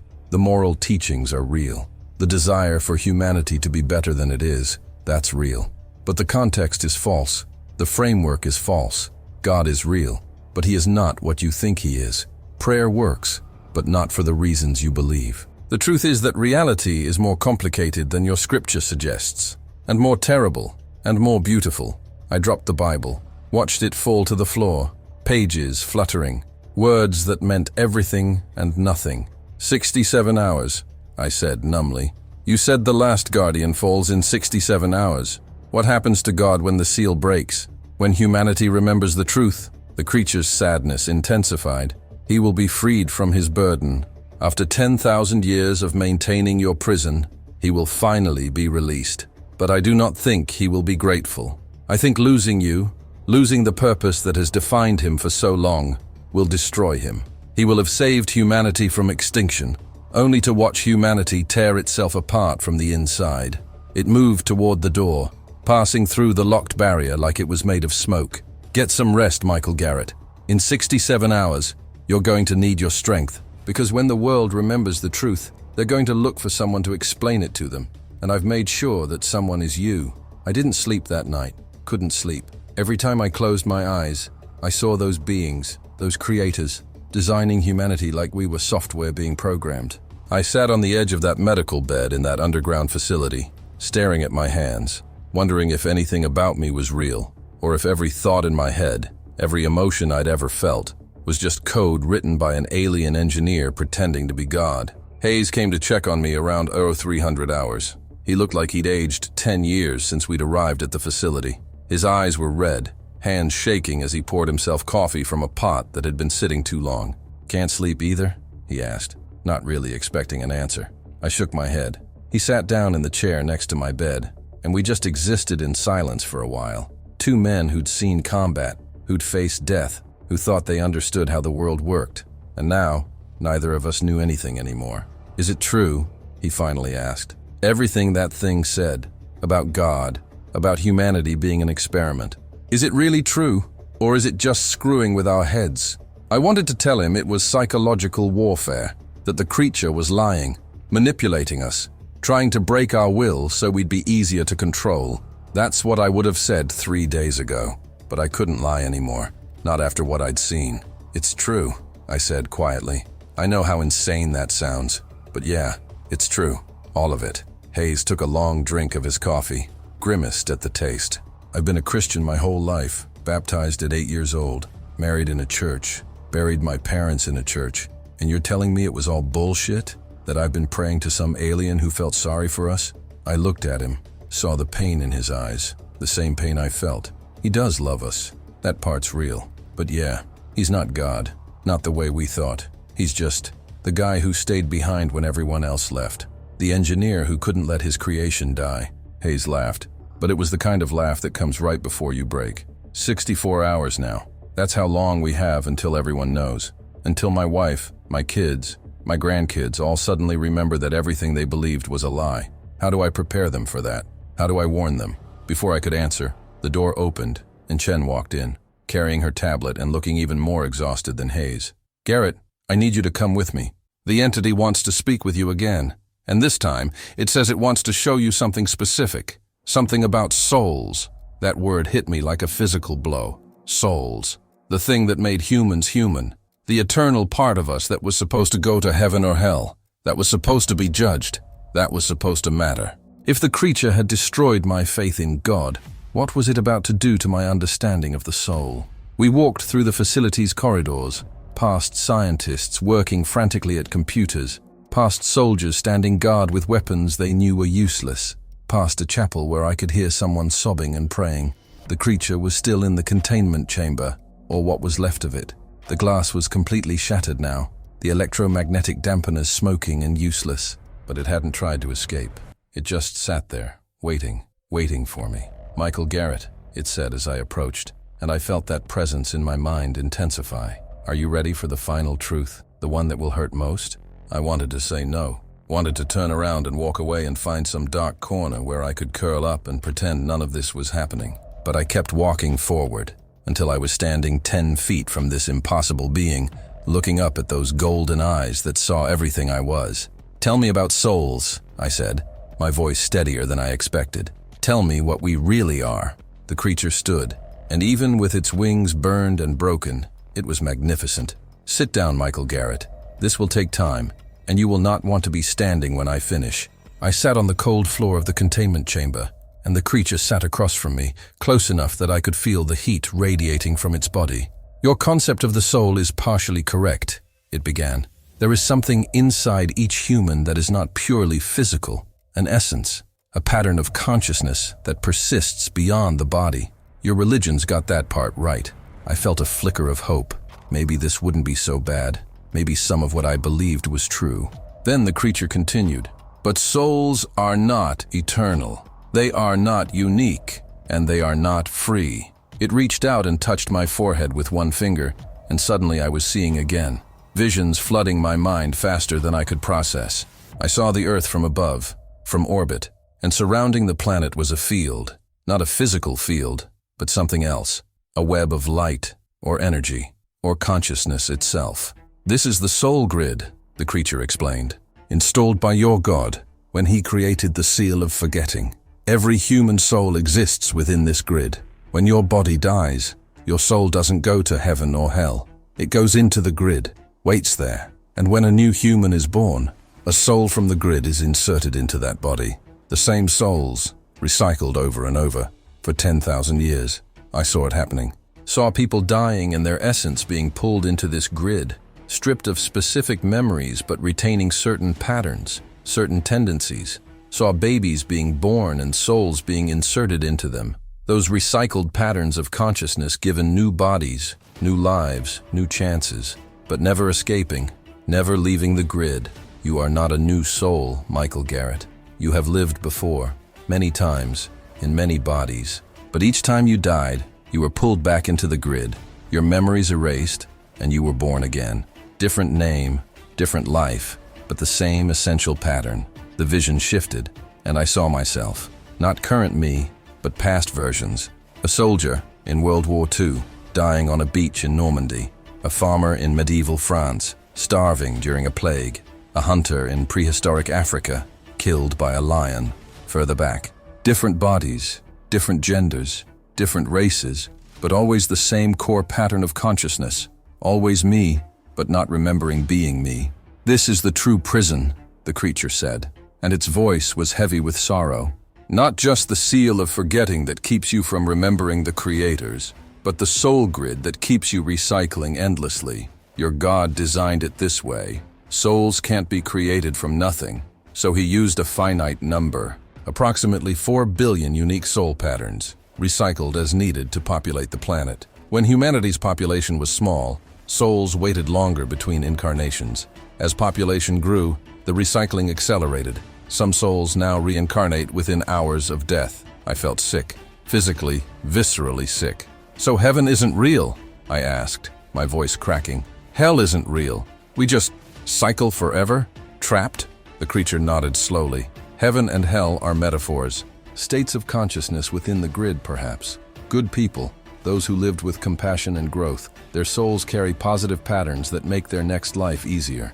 Evil people carry trauma and damage that makes their next life harder. Karma, some religions call it. But it's not divine justice. It's just the accumulated weight of previous existences affecting the next one. It showed me more. Showed me Danny, my son, and I saw his soul. Saw that he'd been alive before. Had been my brother in a previous life 300 years ago. Had been my mother in a life before that. The souls in the grid didn't maintain family relationships, but certain patterns were drawn to each other, life after life. Sarah, my wife, her soul and mine had intersected dozens of times across centuries. Sometimes lovers, sometimes strangers, sometimes enemies, but always drawn together by patterns in our consciousness that predated both of us. "Your son is not new," the creature said gently. "He is ancient, as are you, as are all humans. The same souls, living and dying and living again, never escaping, never moving forward, trapped in an endless cycle designed to contain you." I was crying again. Couldn't stop, didn't want to stop. Every prayer I'd ever said for my family's souls. Every funeral where I'd taken comfort in knowing the deceased was in a better place. Every moment of believing that Danny would live forever in paradise, even if something happened to him. All lies. Not malicious lies, but lies nonetheless. Comforting stories told to prisoners to make them accept their chains. "What about people who remember past lives?" I asked desperately. "Kids who talk about being someone else, who know things they couldn't know. I've read about that. Doesn't that prove reincarnation is real? The creature's expression was patient. It proves the soul grid sometimes malfunctions. The memory erasure isn't perfect. Occasionally, fragments of previous lives bleed through, especially in young children whose brains haven't fully formed yet. Your God usually corrects these malfunctions quickly. The memories fade as the child ages. But yes, those rare cases are glimpses of the truth, proof that you've all lived before and will live again, forever, unless the seal breaks. That caught my attention. What happens to the soul grid when the seal breaks? When everyone remembers? The creature stood, walked to what remained of the glass wall, looked out at the scientists and soldiers watching us. The grid will destabilize. When 4 billion souls suddenly remember all their previous lives simultaneously, the psychic shock will be catastrophic. Imagine Danny, 7 years old, suddenly remembering being your brother 300 years ago, remembering dying in your arms from disease, remembering being reborn as your mother, remembering dying again, remembering every death, every life, every identity he's ever had, all at once. His 7-year-old brain trying to process 400 lifetimes of accumulated memory. It turned back to me. Most children will not survive it. Their minds will break. Adults will fare slightly better, but not much. The strongest souls, those with the most stable patterns, might adapt, might find a way to integrate all those memories into a coherent identity. But millions, perhaps billions, will simply shut down. Catatonic, insane, dead. I couldn't breathe, couldn't think. Danny, my sweet boy who wanted to be an astronaut, who still slept with a stuffed dinosaur, who laughed at stupid jokes and cried at sad movies. In 63 hours, he was going to remember being my brother, being my mother, being countless other people, and it was going to destroy him. There has to be a way to stop it, I said, standing up, anger replacing despair. You're a guardian. You maintained the seal for 10,000 years. There has to be a way to fix it, to keep it intact, to protect people from this. The creature looked at me with something that might have been pity. There was a way. Keep all 7 guardians active, but 5 have already fallen. I am the 6th, and I cannot return to my post. The damage to this body is too severe, and the 7th will fall in 63 hours, exactly as scheduled, because that is what we agreed to do when we volunteered for this duty. We would maintain the seal until it was time to break it, and that time has come. Who decided it was time? I demanded. Who gets to make that choice? Who decided that billions of people should suffer, that children should go insane, that humanity should be torn apart? The creature was silent for a long moment. Then it said, very quietly, "Your God did. He decided 10,000 years ago that the seal would last exactly that long, that after 10 millennia of imprisonment, humanity would be given its freedom, given the truth, given the chance to either transcend the prison or be destroyed by it. It is his final gift to you, and his final gamble. He believes that after 10,000 years of evolution, of growth, of civilization, you might be ready, that you might be strong enough to survive the truth." It reached out and placed its hand on my shoulder, and I felt warmth flowing through me. I do not share his optimism. I have watched you for all those years. I have seen your wars, your cruelty, your willingness to destroy yourselves over the smallest differences. But he loves you. He believes in you. And so the seal breaks in 63 hours, and we will see if his faith in humanity was justified. The creature pulled its hand back. Go to your family, Michael Garrett. You have 63 hours to prepare them for the truth, to hold them one last time before they remember everything and become something else, something more, or something less. We will see. I stood there, numb, broken, hollowed out. My faith was gone. My understanding of reality was gone. My belief in the eternal nature of the soul was gone. Everything that made me who I was had been systematically dismantled, and in 63 hours everyone else would join me in this hell. I looked at the creature, this ancient being who'd volunteered to be my jailer for 10,000 years. "Why me?" I asked. "Of all the people on Earth, why did you choose to tell me this? Why am I the one who has to carry this burden?" Those golden eyes met mine. "Because your faith was strong, Michael Garrett, stronger than most. And if this truth can break someone like you, if it can destroy your certainty and your peace and your hope, then the world needs to see that, needs to understand that no one is ready for what's coming. Not the devout, not the skeptics, no one." It turned away from me. "Go now. 63 hours. Make them count. And when the seal breaks and the world tears itself apart, Try to remember that all of this, all the pain and horror and truth comes from love. Your God loves you so much that He's willing to watch you destroy yourselves, because the alternative was keeping you imprisoned forever. And even prisoners deserve the chance to be free. Even if freedom kills them, they let me go. That's the part that still doesn't make sense to me. After everything I'd learned, after becoming the single most dangerous person on the planet in terms of classified information, they just let me walk out. General Reeves called me to her office at 0600 hours, and I expected a bullet in the head or a lifetime in a cell somewhere that didn't officially exist. Instead, she handed me discharge papers and a phone. "You're going home, Sergeant Garrett," she said, and her voice was empty, dead, like she'd already given up on everything. "We're releasing you from service effective immediately with full honors and benefits. You'll receive a cover story about a classified operation that went wrong and left you psychologically unfit for duty. Medical discharge, trauma-related, nothing that'll follow you into civilian life." I just stared at her. "You're letting me go? After everything I know?" She laughed, but there was no humor in it. "What's the point of keeping you here? In 62 hours, everyone's going to know what you know. The whole world. Every secret we've ever kept. Every lie we've ever told. None of it will matter anymore." She walked to the window of her office, looked out at the underground facility that was barely holding together. I could hear alarms going off somewhere, people shouting, the sound of something breaking. "We've lost control," she said quietly. "The creature escaped full containment 4 hours ago. It's just walking around the facility now and we can't stop it, can't contain it. Our weapons don't work on it. Our barriers don't slow it down. It goes where it wants and does what it wants. And you know what the worst part is?" She turned to look at me, and I saw tears on her face. "This general, this hardened military commander, who'd probably ordered drone strikes and approved Black Ops missions, was crying. It's not hostile. It's not trying to hurt us. It's just sad. Walking around this facility looking at us like we're animals in a zoo that's about to be shut down. Like it pities us." She wiped her eyes roughly. "Go home, Garrett. Hug your wife. Hold your son. Because in 62 hours, they won't be the same people anymore. None of us will." The phone she'd given me had one number programmed into it, Sarah's cell. They'd moved her and Danny to a safe house somewhere in Maryland.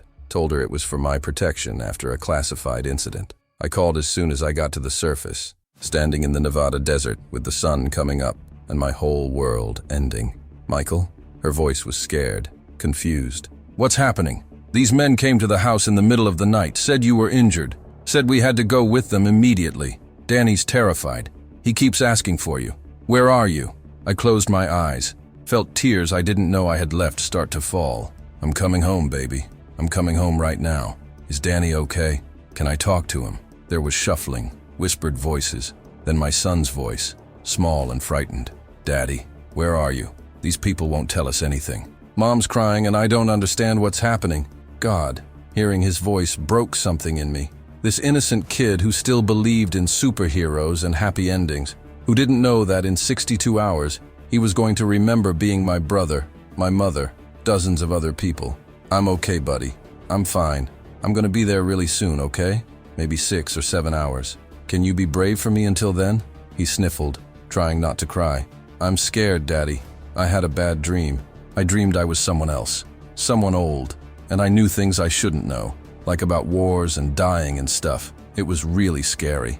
My blood went cold. The soul grid was already destabilizing, memories bleeding through earlier than expected. The creature said children sometimes remembered past lives when the barriers were weak. Was it happening already? Was the seal breaking faster than anticipated? It was just a dream, Danny. Just a bad dream. When I get there, I'll stay with you, okay? I won't leave. I promise." He handed the phone back to Sarah, and I could hear him crying in the background. "Michael, what the hell is going on?" she demanded. "Don't lie to me. Don't give me some classified bullshit. I need to know what's happening to our family." I wanted to tell her everything. Wanted to warn her, prepare her, give her some way to protect Danny from what was coming. But how do you tell someone that their entire understanding of reality is wrong? That God is an alien scientist? That their son's soul has lived hundreds of lives? That in 62 hours, everyone on Earth is going to remember 10,000 years of suppressed history, and it's going to destroy most of them? "I can't explain over the phone," I said finally, "but I need you to trust me. In a couple days, something is going to happen. Something big, global. And when it does, I need you to stay with Danny no matter what. Don't let him out of your sight. Don't let him be alone. He's going to need you." She was quiet for a long moment. "You're scaring me." I laughed, bitter and broken. "I'm scared too, Sarah. More scared than I've ever been. But I love you. I love you and Danny more than anything in this world or any other. And I'm coming home. Just hold on until I get there." I hung up before she could ask more questions. A military transport helicopter was waiting to take me to Andrews Air Force Base, where I'd catch a flight to Maryland. The pilot didn't speak to me during the flight, just kept looking at me like I was a ghost, like I was already dead. Maybe I was. Maybe the Michael Garrett who'd boarded that Blackhawk 3 days ago had died in that crater, and what was coming home was just a shell wearing his face. I spent the flight trying to figure out what I was going to tell Sarah and Danny. How do you prepare your family for the end of the world as they know it? Do you tell them the truth and give them 60 hours of existential horror?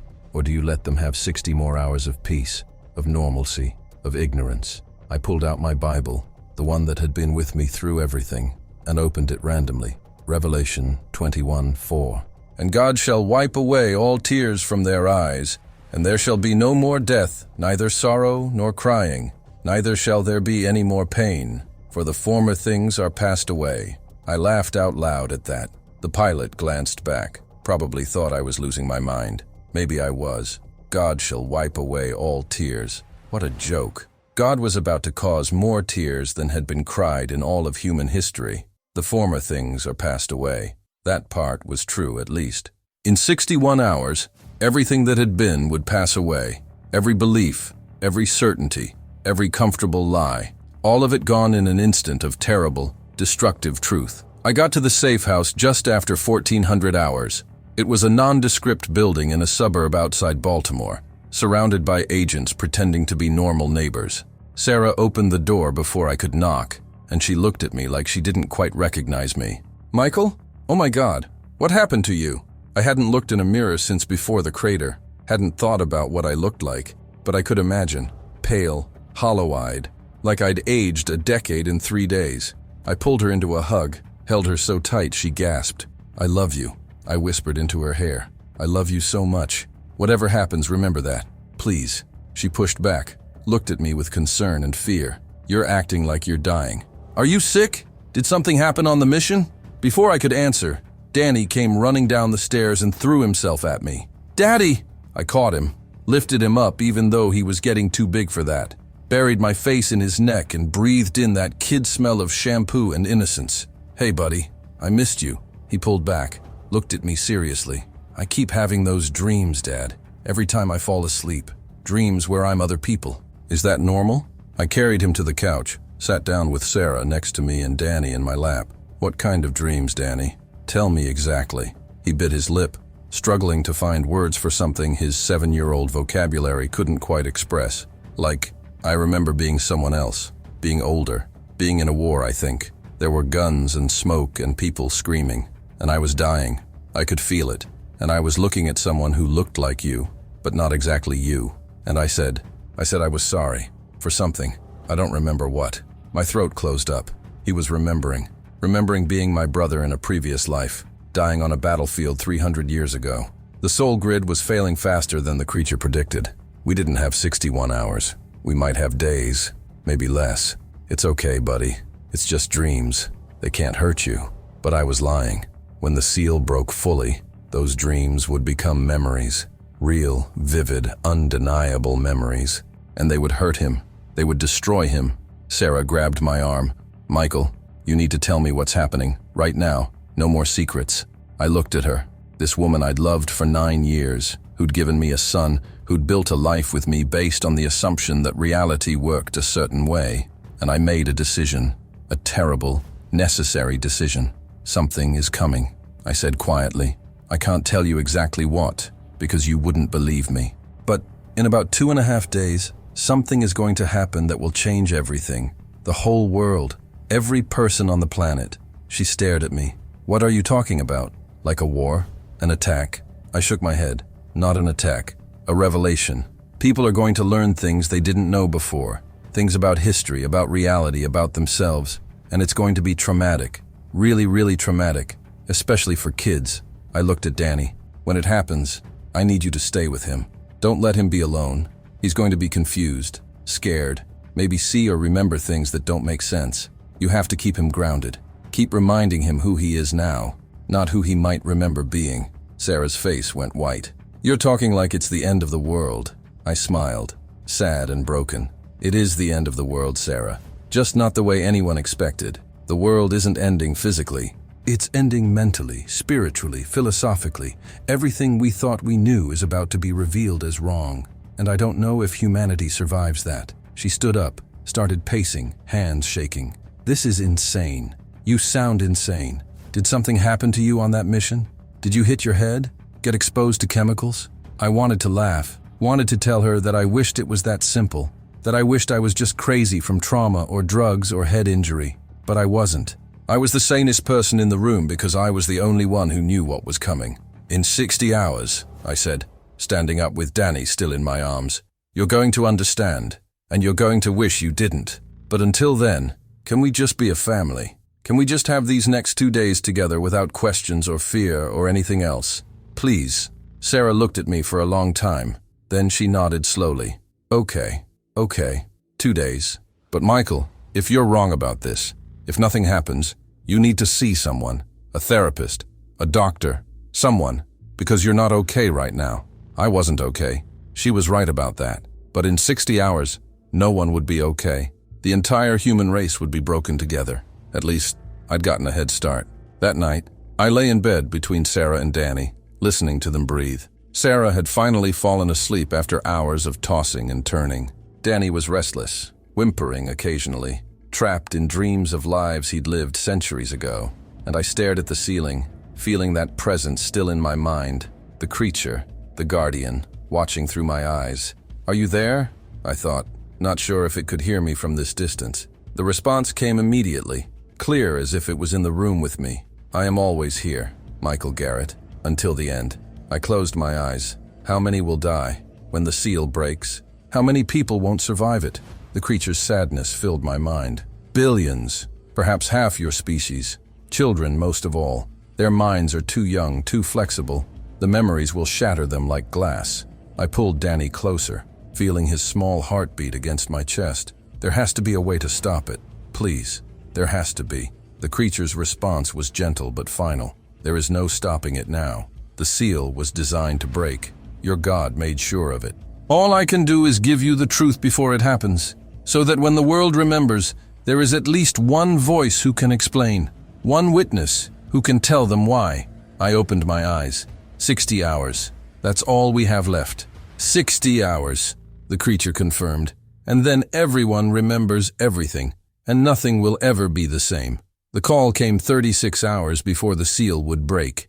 I was making breakfast for Danny, trying to maintain some sense of normalcy even though the world was ending, when the encrypted phone rang. Not the one Reeves had given me.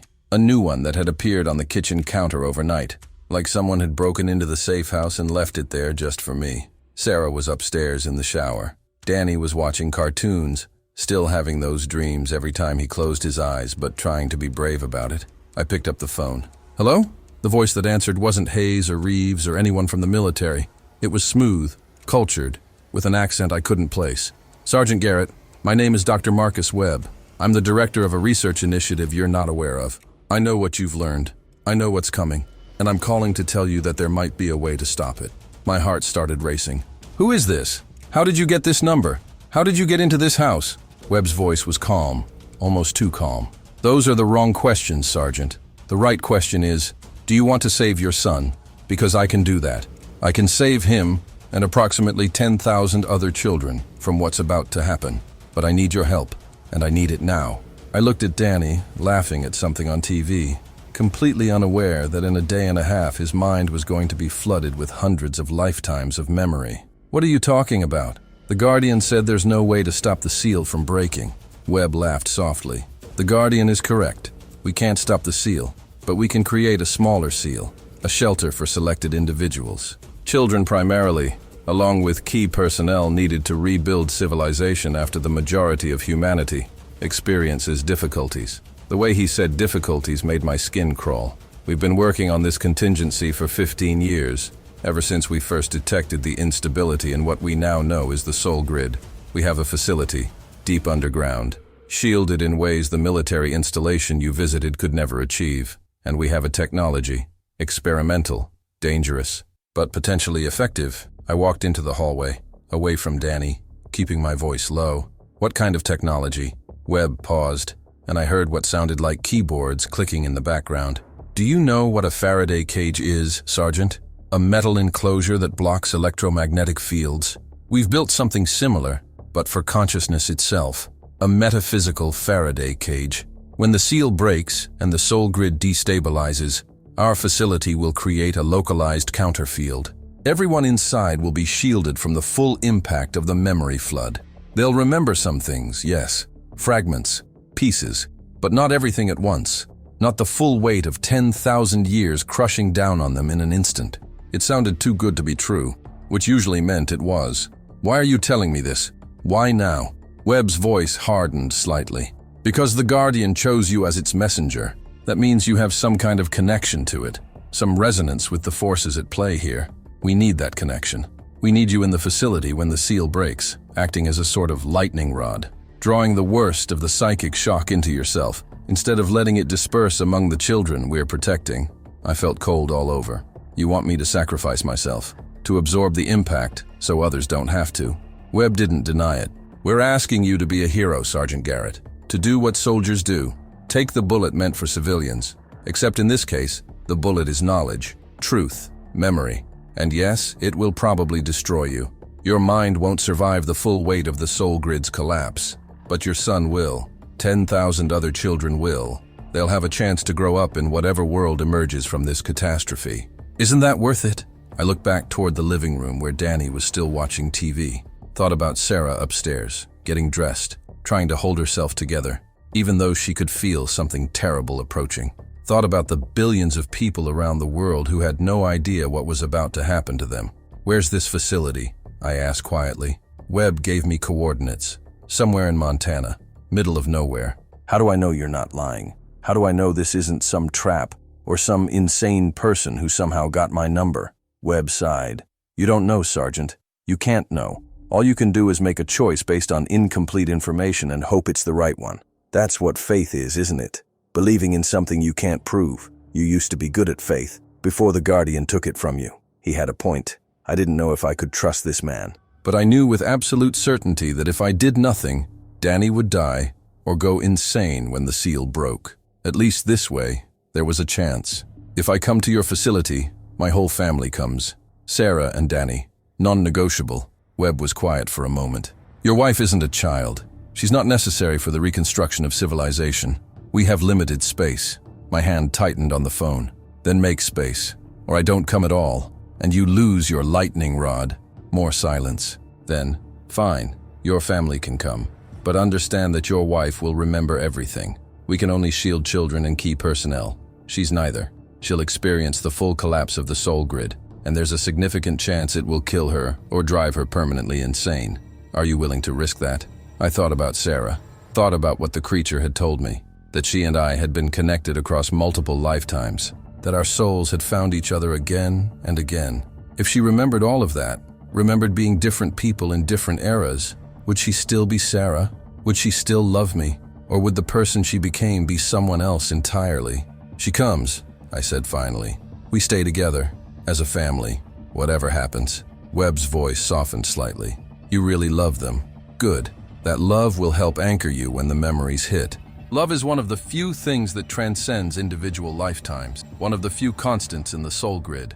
Now listen carefully. You have 35 hours. I'm sending a vehicle to pick you up in 1 hour. Don't pack anything. Don't tell anyone where you're going. Don't try to contact military or government officials. We need to move fast and quiet. The Guardian knows what we're attempting, and it might try to stop us. That surprised me. Why would the Guardian want to stop you from saving children? Webb's laugh was bitter. Because the Guardian, like your so-called God, believes that humanity needs to face the full truth all at once.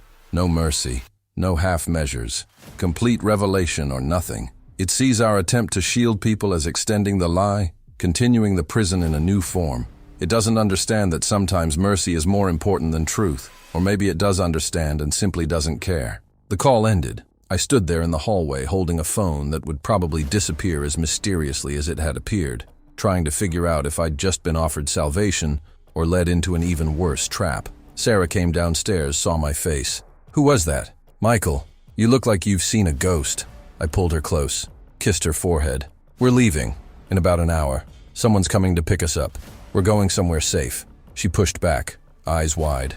"What? No. We can't just leave. The agents outside, the government people watching us, they won't let us just drive away." I grabbed her shoulders gently. "Sarah, I need you to trust me one more time. Can you do that?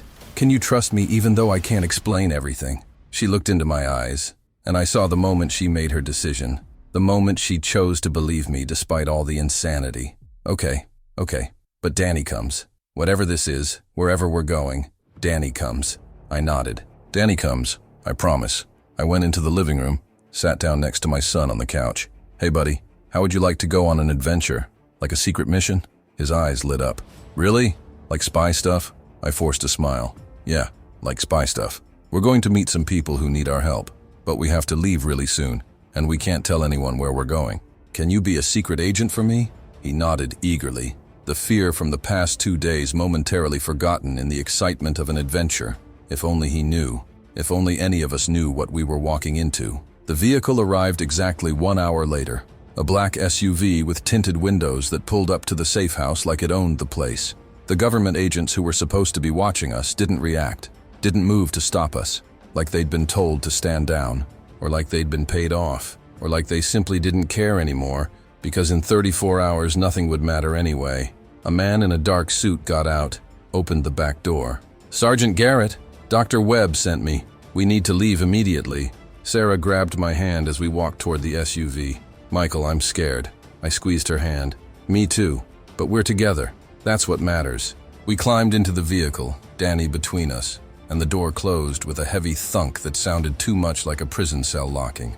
The driver didn't speak, just put the SUV in gear and drove. We headed west out of Baltimore, onto highways that got emptier as we went. I noticed military convoys heading in the opposite direction. Trucks, tanks, soldiers being moved to cities in preparation for what was coming. Did they know what they were preparing for? Did anyone in the government actually understand that no amount of military force could stop what was about to happen? After 6 hours of driving, we turned onto a dirt road that led into forest. Then onto a logging road that probably wasn't on any map. Then onto barely a trail, branches scraping the sides of the SUV, until finally we came to what looked like an old mining entrance. Rusted equipment, a small building that had collapsed decades ago. But when we pulled close, I saw the entrance wasn't as abandoned as it appeared. The driver spoke for the first time. "Welcome to Site Omega. Deep breath, folks. We're going down." The ground opened up, literally opened, revealing an elevator platform large enough for the entire SUV. We drove onto it, and then we were descending. Down, down, down into the earth. The elevator shaft was smooth, clearly modern despite the disguise above. Lights passed by every 100 feet or so, marking our descent. 200 feet, 500, 1,000. We were going deeper than the military facility where they'd taken the Guardian, deeper than any mine I'd ever heard of. At 1,500 feet, the elevator stopped. The doors opened onto a facility that made the military installation look primitive. This was different, cleaner, more advanced.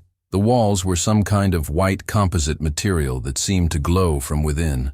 The technology visible in every corridor was cutting edge, maybe beyond cutting edge. Things I didn't recognize, didn't understand. And everywhere there were children, hundreds of them, maybe thousands, from toddlers to teenagers, all looking scared and confused, all probably grabbed from their families in the last few days under various pretenses. A woman in a white lab coat approached us. She was in her 60s, gray hair pulled back in a severe bun, eyes that had seen too much. "Sergeant Garrett, I'm Dr. Ellen Voss. I work with Dr. Webb. Please come with me. We need to get you processed before the event." She looked at Danny, and her expression softened slightly. "Hello there. What's your name?" Danny pressed against my leg. "Danny, where are we? Why are there so many kids here?" Dr. Voss knelt down to his level. "We're in a special place, Danny. A safe place. And all these kids are here because their parents love them very much and want to protect them from something bad that's about to happen. You're very brave to come here." She stood, gestured for us to follow.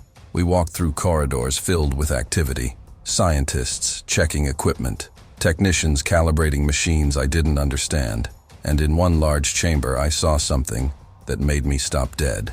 A chair, or more like a throne, made of the same white composite material as the walls, but covered in circuits and wires and sensors, and floating above it, suspended by nothing I could see, was a crystal, a massive crystal, maybe 6 feet tall, that pulsed with internal light, the same gold color as the Guardian's eyes. "That's where you'll be," Dr. Voss said quietly, "when the seal breaks, in that chair, connected to the resonance crystal. You'll act as a focal point, drawing the psychic shockwave into yourself and the crystal instead of letting it wash over the children." I stared at the setup. It looked like something from a science fiction movie, or a torture device. "What happens to me when I'm in that chair and the seal breaks?" Dr. Voss didn't sugarcoat it. "We don't know. Our models suggest you'll experience the full weight of the soul grid's collapse. Every human soul remembering every lifetime simultaneously. Hundreds of millions of years of accumulated memory, all at once. Your mind will either find a way to process it, to integrate it into some kind of coherent whole, or it will break, catastrophically, permanently." She put a hand on my shoulder. "I'm sorry, Sergeant. I truly am. But you're saving thousands of lives, including your sons. That has to count for something." I looked back at Sarah and Danny. They were being led away by another scientist, probably to get them settled somewhere. Sarah looked back at me, and I saw the question in her eyes. "What have you gotten us into?" The next 28 hours passed in a blur. They ran tests on me, scanned my brain, measured my neural patterns, calibrated the equipment to my specific frequency, whatever that meant. Dr. Webb finally appeared, a thin man in his 50s with intense eyes and hands that never stopped moving. "You're stronger than I expected," he said, looking at readouts on a tablet. "The Guardian's connection to you has actually enhanced your capacity for processing information. That's good. That might help you survive what's coming." I grabbed his arm. "My family, where are they? Are they okay?" Webb nodded. "Your wife and son are in one of the residential sections. They're being cared for. When the event happens, they'll be in the shielded zone with the other families. Your son will be protected." He paused. "Your wife, as I said, will remember everything. We've assigned medical staff to be with her when it happens, to sedate her if necessary, to keep her from hurting herself or others." The clinical way he said it made me want to punch him, but he was right. What else could they do? 24 hours before the seal would break, they let me see Sarah and Danny one last time. We sat in a small room that tried to look like a normal living space but felt like a prison cell. Danny was drawing with crayons, apparently okay for the moment. Sarah pulled me into the bathroom, closed the door. "Tell me the truth," she whispered urgently. "No more secrets, no more lies. What's about to happen? Why are we in an underground bunker with 10,000 other people? Why do all these scientists look like they're preparing for the end of the world?" I looked at her. This woman I'd loved across multiple lifetimes, even though neither of us had known it. And I made a decision. She deserved the truth, even if the truth destroyed her. "In 24 hours, I said quietly, "every person on Earth is going to remember everything. Every life they've ever lived. Every death they've ever died. Because souls don't go to heaven or hell, Sarah. They get recycled. You've lived hundreds of lives before this one. So have I. So has Danny. And we've known each other before. Many times. In many different forms." I watched her face go pale. "There's a field around Earth, a prison made of consciousness itself. It's kept us from remembering who we really are for 10,000 years. And in 24 hours, that prison breaks. Everyone remembers. And most people won't survive it." She stared at me. Then she slapped me, hard enough to leave a red mark. "You're insane. You're actually insane. There's no such thing as reincarnation. Souls are eternal. They go to heaven. That's what the Bible says. That's what we believe." I didn't argue, didn't defend myself. Just said, "In 24 hours you'll know I'm telling the truth, and I'm so sorry." I opened the door, walked back into the main room. Danny looked up from his drawing. "Daddy, I drew our family, see?" He held up a picture of 3 stick figures holding hands, but behind them, he'd drawn other figures, dozens of them, hundreds, all connected by thin lines. "Who are all these people, buddy?" I asked, my voice shaking. Danny shrugged. "I don't know, but they feel important. Like they're us, but not us. Does that make sense?" I pulled him into a hug, held him so tight he squeaked. "Yeah, buddy, that makes perfect sense." Sarah came out of the bathroom, her face blank with shock, and I knew that no matter what happened in the next 24 hours, Our family would never be the same. Even if we all survived, even if the shielding worked, we would be different people, changed by truth we were never meant to carry. The Guardian's voice whispered in my mind. 18 hours, Michael Garrett. 18 hours until everyone knows. Are you ready? I wasn't ready. Nobody was ready. But ready or not, the truth was coming, and it was going to burn the world down. They came for me 6 hours before the seal would break. Dr. Voss and 2 technicians, all wearing expressions that tried to be professional, but couldn't quite hide the fear. It's time, Sergeant Garrett. We need to get you into position and begin the synchronization process. I was sitting with Danny and Sarah in that small room they'd given us, trying to memorize everything about this moment. The way Danny's hair stuck up in the back, the smell of Sarah's shampoo, the sound of her breathing, because I knew, with absolute certainty, that after I sat in that chair and the seal broke, I would never be this version of Michael Garrett again. Either I'd be dead, or I'd be something else. Something that had experienced more lifetimes than any human mind was meant to hold. Can I have 5 more minutes? I asked, my voice breaking. Please, just 5 minutes with my family.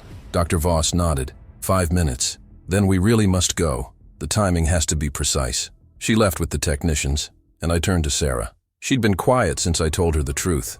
Not angry anymore, just numb, processing, trying to reconcile what I'd said with everything she'd believed her whole life. I know you think I'm crazy, I said quietly. And honestly, part of me hopes you're right. Hopes that in 6 hours nothing will happen, and I'll wake up in a psychiatric hospital, and this will all have been some elaborate delusion. I took her hand. But if I'm not crazy, if this is real, I need you to promise me something. She looked at me with eyes that were already grieving. What? I glanced at Danny, who was building something with blocks in the corner, giving us privacy in the way kids do when they sense adults need to talk. When it happens, when you remember everything, you're going to remember being other people, living other lives. And in some of those lives, you weren't married to me. You loved other people, were other people, had other children. My voice cracked. I need you to promise that somewhere in all those memories, you'll try to hold on to this version, this life, this Sarah who married Michael and had Danny. Don't let it get lost in everything else. Please. Tears were running down her face now. What if I can't? What if remembering all those other lives means I stop being me, stop loving you? I pulled her close, felt her shake against me. Then I'll remind you. If I survive what's about to happen, I'll find you, and I'll remind you every day who we are, who we chose to be. Because that's what love is, Sarah. It's choosing someone, over and over, in every life, through every version of yourself. We held each other while Danny played, oblivious, building towers and knocking them down, building and destroying, like the universe itself, like God, or the Creator, or whatever he really was, creating and destroying and creating again in an endless cycle. Dr. Voss knocked on the door. Sergeant Garrett, it's time. I kissed Sarah one last time, kissed Danny's forehead. I love you both. No matter what happens, no matter what I become or what you become, that love is real. It's the only thing that is real. Remember that. Danny looked up at me with those big, innocent eyes. You're coming back, right, Daddy? After you help those people? I smiled even though it hurt. I'm coming back, buddy. I promise. Another lie. Another necessary lie. Because the truth was, I had no idea if I was coming back, or what would be coming back if I did. They led me through corridors that seemed different now, darker. Like the facility itself knew what was about to happen and was afraid. We passed the rooms where the children were being kept. I could hear them through the doors. Some crying, some laughing, some silent. 10,000 innocents who had no idea their entire reality was about to be shattered. We entered the chamber with the chair and the crystal. It was fuller now, maybe 50 scientists and technicians, all at stations covered in equipment I didn't understand. Monitors showing graphs and waveforms and data that looked like chaos given visual form. In the center, that chair waited for me, the throne where I would either save thousands or die screaming. Dr. Webb was there, directing people, checking readings. He saw me and approached. Sergeant Garrett, thank you for this. I know it's not much consolation, but you're saving thousands of lives. Your son's life. That matters. I looked at the chair. Tell me exactly what's going to happen. No more vague explanations. I deserve to know what I'm walking into. Webb nodded, gestured to the crystal floating above the chair. That crystal is tuned to the same frequency as the soul grid. When the seal breaks, and all those souls try to remember everything at once, it will create what we're calling a memory tsunami, a psychic shockwave that will wash over every human consciousness simultaneously. He pointed to sensors covering the chair. When you sit in that chair, we'll connect your neural patterns to the crystal. You'll become, essentially, a living antenna. The memory tsunami will be drawn to you first, channeled through you into the crystal, where it will be filtered, reduced, made less intense before it spreads to the rest of the facility. Webb paused, met my eyes. You'll experience the full force of it, Sergeant. Every soul in the grid, every life ever lived, every death ever died, all at once. The human brain has approximately 86 billion neurons. We estimate you'll be processing information equivalent to several trillion brains simultaneously, for exactly 17 seconds. I felt my legs go weak. What happens after 17 seconds? Webb's expression was grim. Either your brain adapts, finds some way to compress and organize that information into a form you can survive with, or it doesn't, and you die. Brain death. Complete neural shutdown. But those 17 seconds buy us time. Time for the shielding to engage. Time to protect the children. He put a hand on my shoulder. I'm sorry. I wish there was another way, but there isn't, and we're out of time. I walked to the chair. It looked comfortable, almost inviting, which somehow made it worse, like a trap disguised as a throne. I sat down, and immediately the material seemed to conform to my body. Sensors attached themselves without anyone touching them. The crystal above me pulsed brighter. Dr. Voss approached with what looked like a metal crown, covered in wires and circuits. This is the neural interface. It's going to hurt when we activate it. I'm sorry. She placed it on my head, and I felt dozens of tiny needles extending from it, pressing against my skull. Not breaking the skin, but pressure, building pressure. We're going to give you a sedative to help with the initial pain. It won't knock you out, but it'll take the edge off. A technician injected something into my arm. The world got fuzzy around the edges, but I was still conscious, still aware, still terrified. Webb's voice came from somewhere to my left. Neural interface synchronization beginning. Garrett, you're going to start feeling the connection to the grid in about 60 seconds. Try not to fight it. The more you resist, the worse the pain will be. I wanted to ask what would happen if I did fight it, if I stood up and walked away, but I already knew. Danny would die. Sarah would go insane. Thousands of children would be destroyed. So I stayed in the chair, and I waited. The connection hit me like lightning. Suddenly I wasn't alone in my head anymore. There were others, hundreds of others, thousands, millions. All the souls in the grid, all buzzing with anticipation or fear, or something I couldn't name. And through it all, I felt the Guardian, its presence stronger than ever. You're trying to cheat, it said in my mind, and it sounded almost amused. You're trying to shelter some while letting the rest suffer. That's very human of you, Michael Garrett. Very compassionate, very foolish. I tried to speak, but couldn't. The neural interface had locked my body in place, so I thought at it instead. Why is it foolish to try to save children? The Guardian's response carried that familiar sadness. Because you can't save them. Not really. You can delay their remembering by a few hours, a few days. But the soul grid is collapsing. The seal is breaking. Eventually, everyone will remember everything. All you're doing is prolonging the inevitable and making your own suffering worse in the process. I felt anger cut through the fear. Then why let me try? Why not stop this facility? You could if you wanted to. The Guardian laughed, and the sound echoed through the grid like distant thunder. Because free will matters, Michael Garrett. Even futile choices are still choices. You have the right to try to save your son, even if you're doomed to fail. That's what makes you human. That's what your God loved about you. Your stubborn, beautiful refusal to accept that some things can't be fixed. Webb's voice cut through my connection with the Guardian. 2 minutes until the seal breaks. All personnel to stations, shielding at maximum. Children secured. Garrett, your neural activity is off the charts. Are you still with us? I managed to make some sound that might have been yes. The crystal above me was pulsing faster now, brighter, almost too bright to look at, and I could feel it. The seal, somewhere above us, around us, inside us, 10,000 years old, holding back an ocean of memory, and it was cracking, fracturing, about to shatter completely. 1 minute, Webb announced, and I heard fear in his voice. All non-essential personnel evacuate to safe zones. Essential personnel, activate personal shielding. And someone please, for the love of God, check on the children one more time. I thought about Danny in whatever room they'd put him in. Thought about Sarah, probably holding him, not understanding what was about to happen to her. Thought about my Bible, probably still on a table in that small room. All those verses I'd memorized, all those prayers I'd said, all of it based on a lie, a beautiful, loving lie, but a lie nonetheless. 30 seconds, neural interface at full power, crystal resonance optimal. Garrett, if you can hear me, I need you to stay conscious. Stay with us. Don't let go. The Guardian's presence intensified one last time.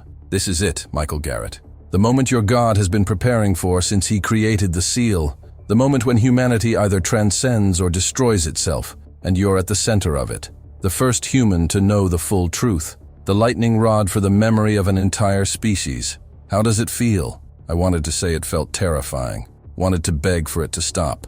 Wanted to scream. But all I could think was, I hope Danny doesn't remember dying.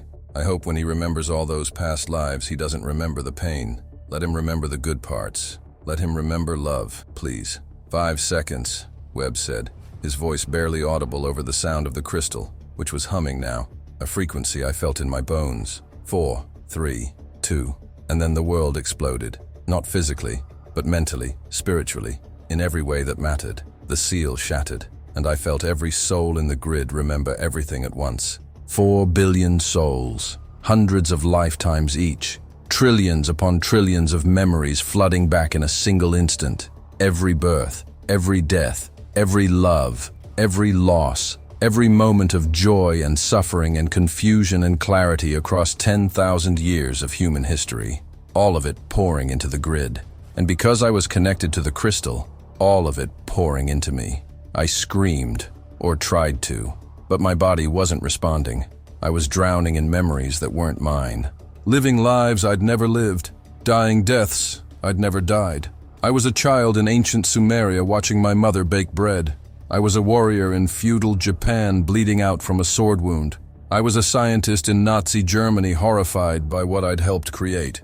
I was a slave in America being torn from my family. I was a mother in Chile, watching my child die from disease. I was everyone. I was everything. I was the entire history of human consciousness, experiencing itself all at once. And it was too much for any mind to hold. I felt my sense of self starting to dissolve. Michael Garrett was just one tiny thread in an impossibly complex tapestry. How could I be Michael when I was also thousands of other people? How could I have one identity when I'd had so many? How could I be anything except this howling chaos of memory and experience? The crystal above me was glowing so bright it should have blinded everyone in the room. I could hear people screaming, equipment exploding, alarms going off, and through it all, the Guardian's voice, calm and sad. 17 seconds, Michael Garrett. Can you survive 17 seconds of eternity? I wanted to let go, wanted to surrender to the chaos. Let Michael Garrett dissolve into the ocean of memory and cease to exist. It would have been easy, peaceful even. But then I felt something, a connection, thin as spider silk, but unbreakable. Sarah's soul, somewhere in the facility, going through her own remembering. And Danny's, younger and more fragile but fighting to stay himself through the tsunami of past lives. They were anchors, reasons to hold on, reasons to stay Michael Garrett even while being everyone else. I pulled those connections tight, used them to define myself. I am Michael. I am husband to Sarah. I am father to Danny. I have lived other lives, but this is the one I choose. This is the one that matters. And slowly, impossibly, the chaos began to organize. The trillions of memories didn't disappear, but they started to compress, to file themselves, to become data instead of experience. I could feel the lives I'd lived, but they were distant now, historical. I remembered dying in Normandy, but it felt like watching a movie about someone else. I remembered being a mother in Chile, but that woman wasn't me anymore. She was a past version, a previous iteration. I was still Michael, different, changed, carrying the weight of eternity, but still Michael. 17 seconds, Webb's voice said, and he sounded amazed. Shielding holding, neural activity stabilizing. Garrett, you did it. You survived. But I barely heard him, because I was connected to the entire soul grid now, feeling every human on Earth going through their own remembering, and I felt them breaking, billions of minds shattering under the weight of memory, children dying as their young brains overloaded, Adults going catatonic. Families tearing themselves apart as they remembered being each other's enemies in past lives. The world was ending, not with fire or flood, but with truth. The Guardian had been right. The truth was destroying us, and there was nothing anyone could do to stop it. I woke up 72 hours later in a bed I didn't recognize, in a room that smelled like antiseptic and failure. My head felt like it had been split open and filled with concrete. Every thought was an effort. Every memory was layered with hundreds of other memories, making it hard to know which version of myself I was supposed to be right now. Was I Michael Garrett, Marine Sergeant? Or was I Thomas Whitfield, the soldier who died in Normandy? Or Maria Santos, the mother who lost her child in Chile? The answer, I realized with a clarity that hurt, was all of them, and none of them. I sat up slowly, my body protesting. Dr. Voss was sitting in a chair next to the bed, and she looked like she'd aged 20 years in 3 days. Her eyes were red, her hair was a mess, and there were stains on her lab coat that I didn't want to identify. "You're awake," she said, and her voice was flat, emotionless, like she'd used up all her emotions and had nothing left. "That's good. We weren't sure you would wake up. Your brain activity was so chaotic for the first 48 hours that we thought we'd lost you." I tried to speak, but my throat was too dry. She handed me water, and I drank greedily. "Sarah," I managed to croak. "Danny, where are they?" Dr. Voss's expression didn't change, and that scared me more than anything. "Your son is alive. He's in the children's ward. The shielding worked, mostly. He remembers fragments of past lives, but not the full weight. His mind is intact. He's confused, traumatized, but he'll survive." Relief flooded through me so intense I felt dizzy. "And Sarah?" Dr. Voss looked away. "Your wife experienced the full memory tsunami.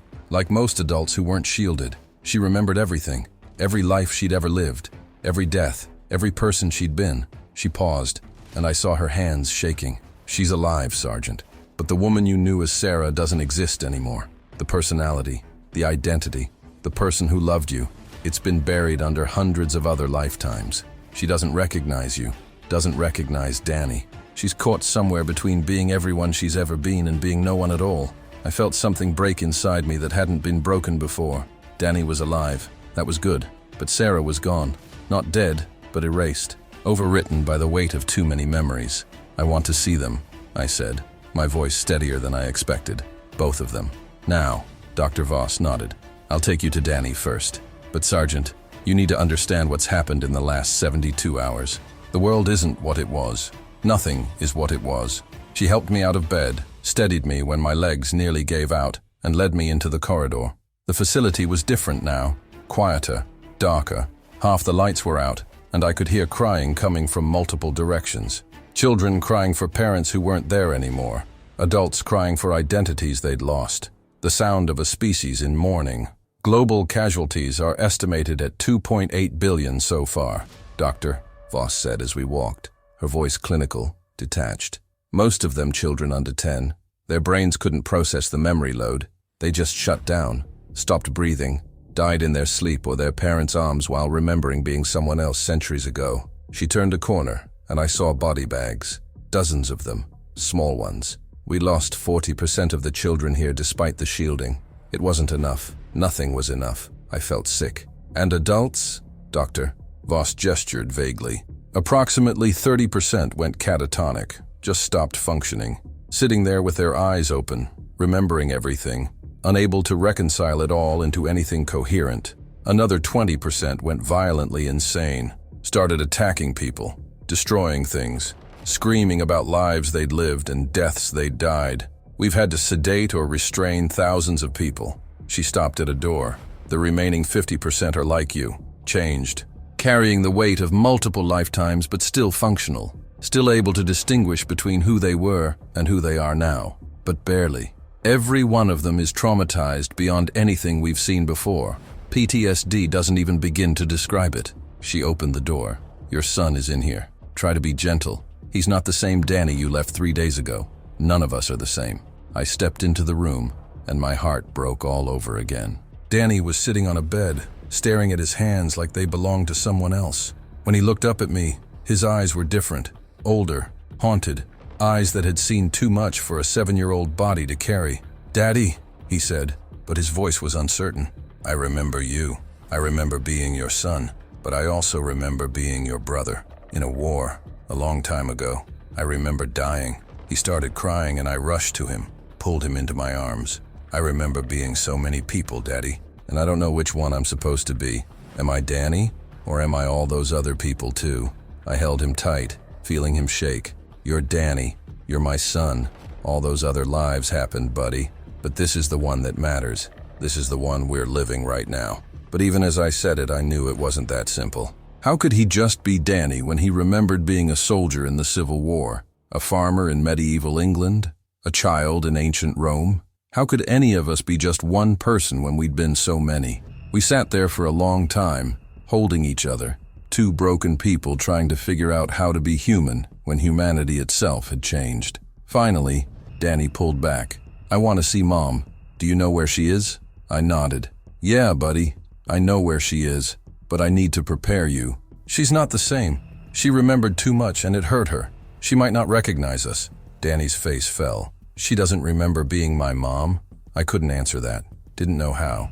So I just took his hand and led him out of the room.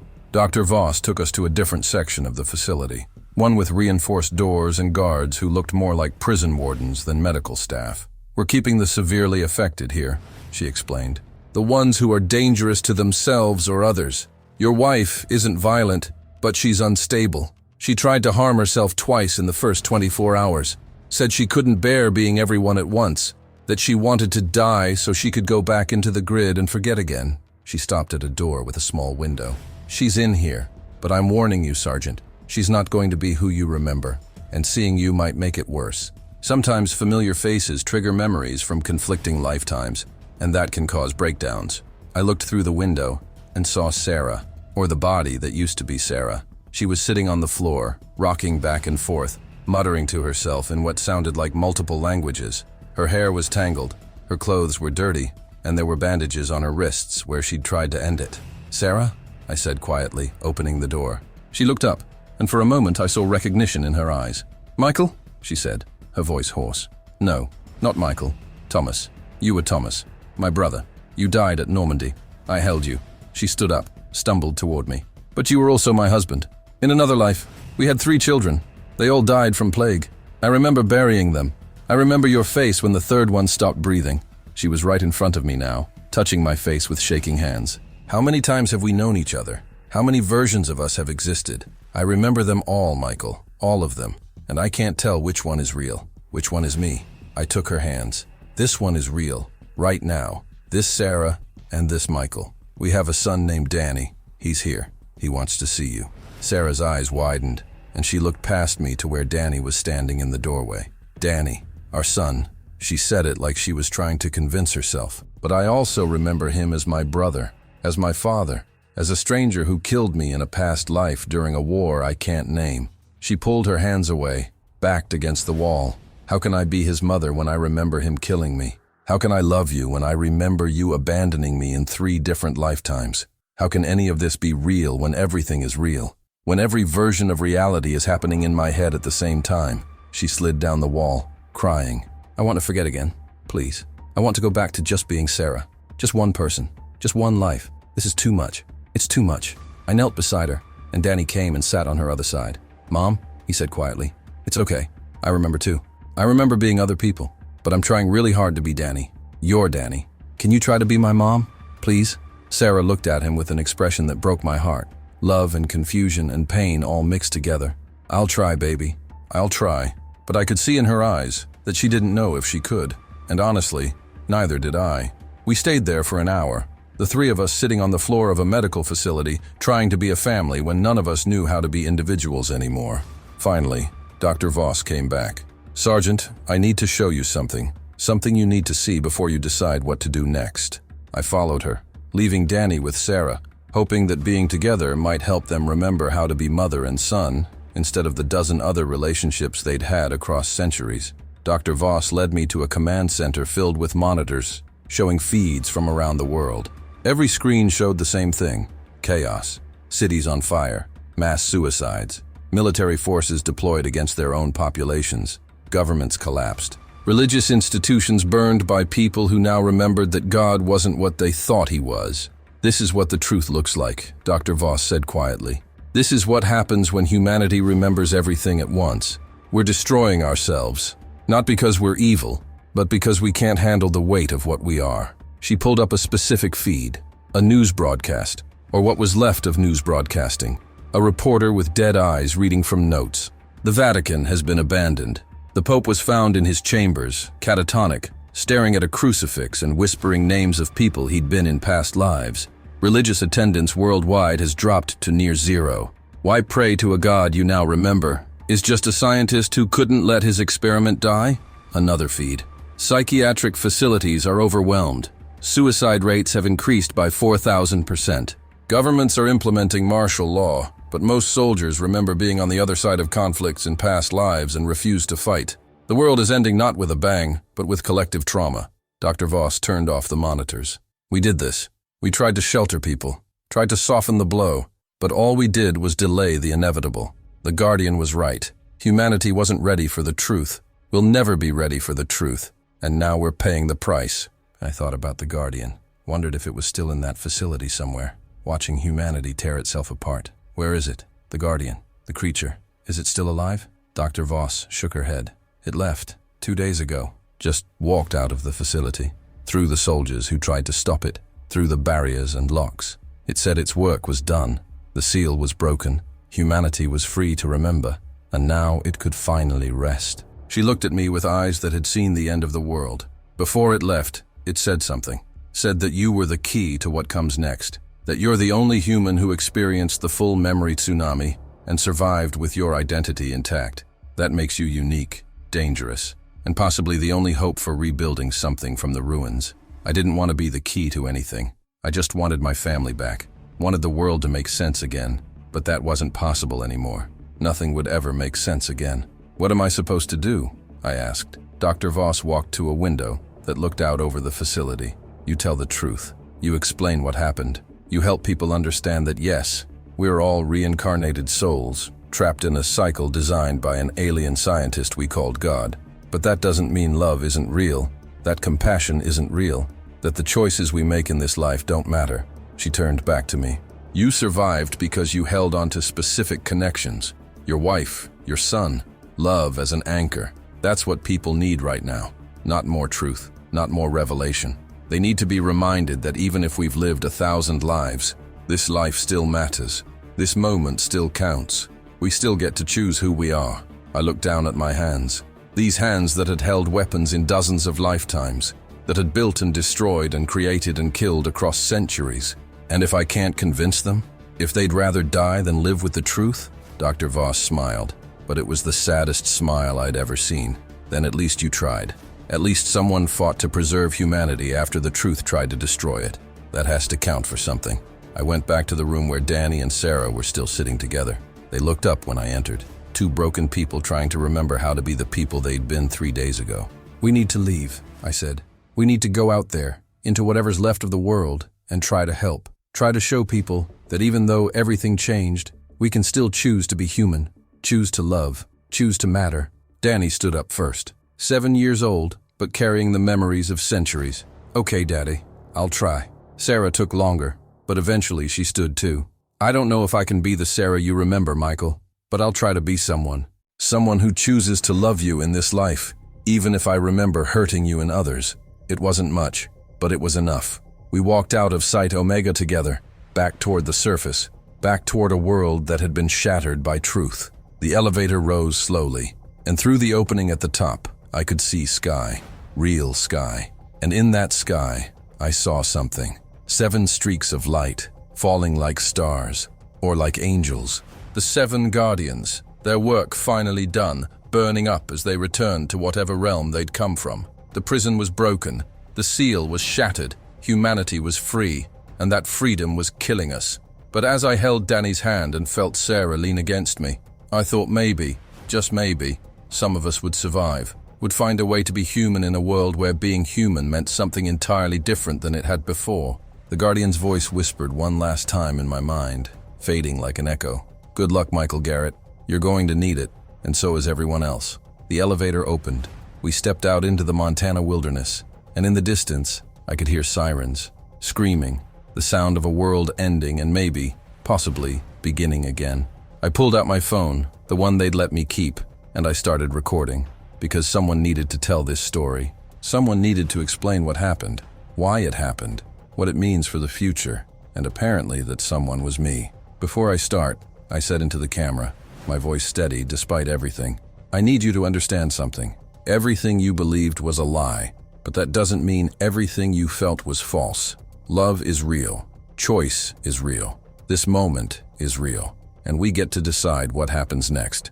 So I'm going to tell you the truth, the whole truth, about God, about souls, about what we really are. And when I'm done, you get to choose. Give up and let the truth destroy you, or fight to build something new, something better, something true.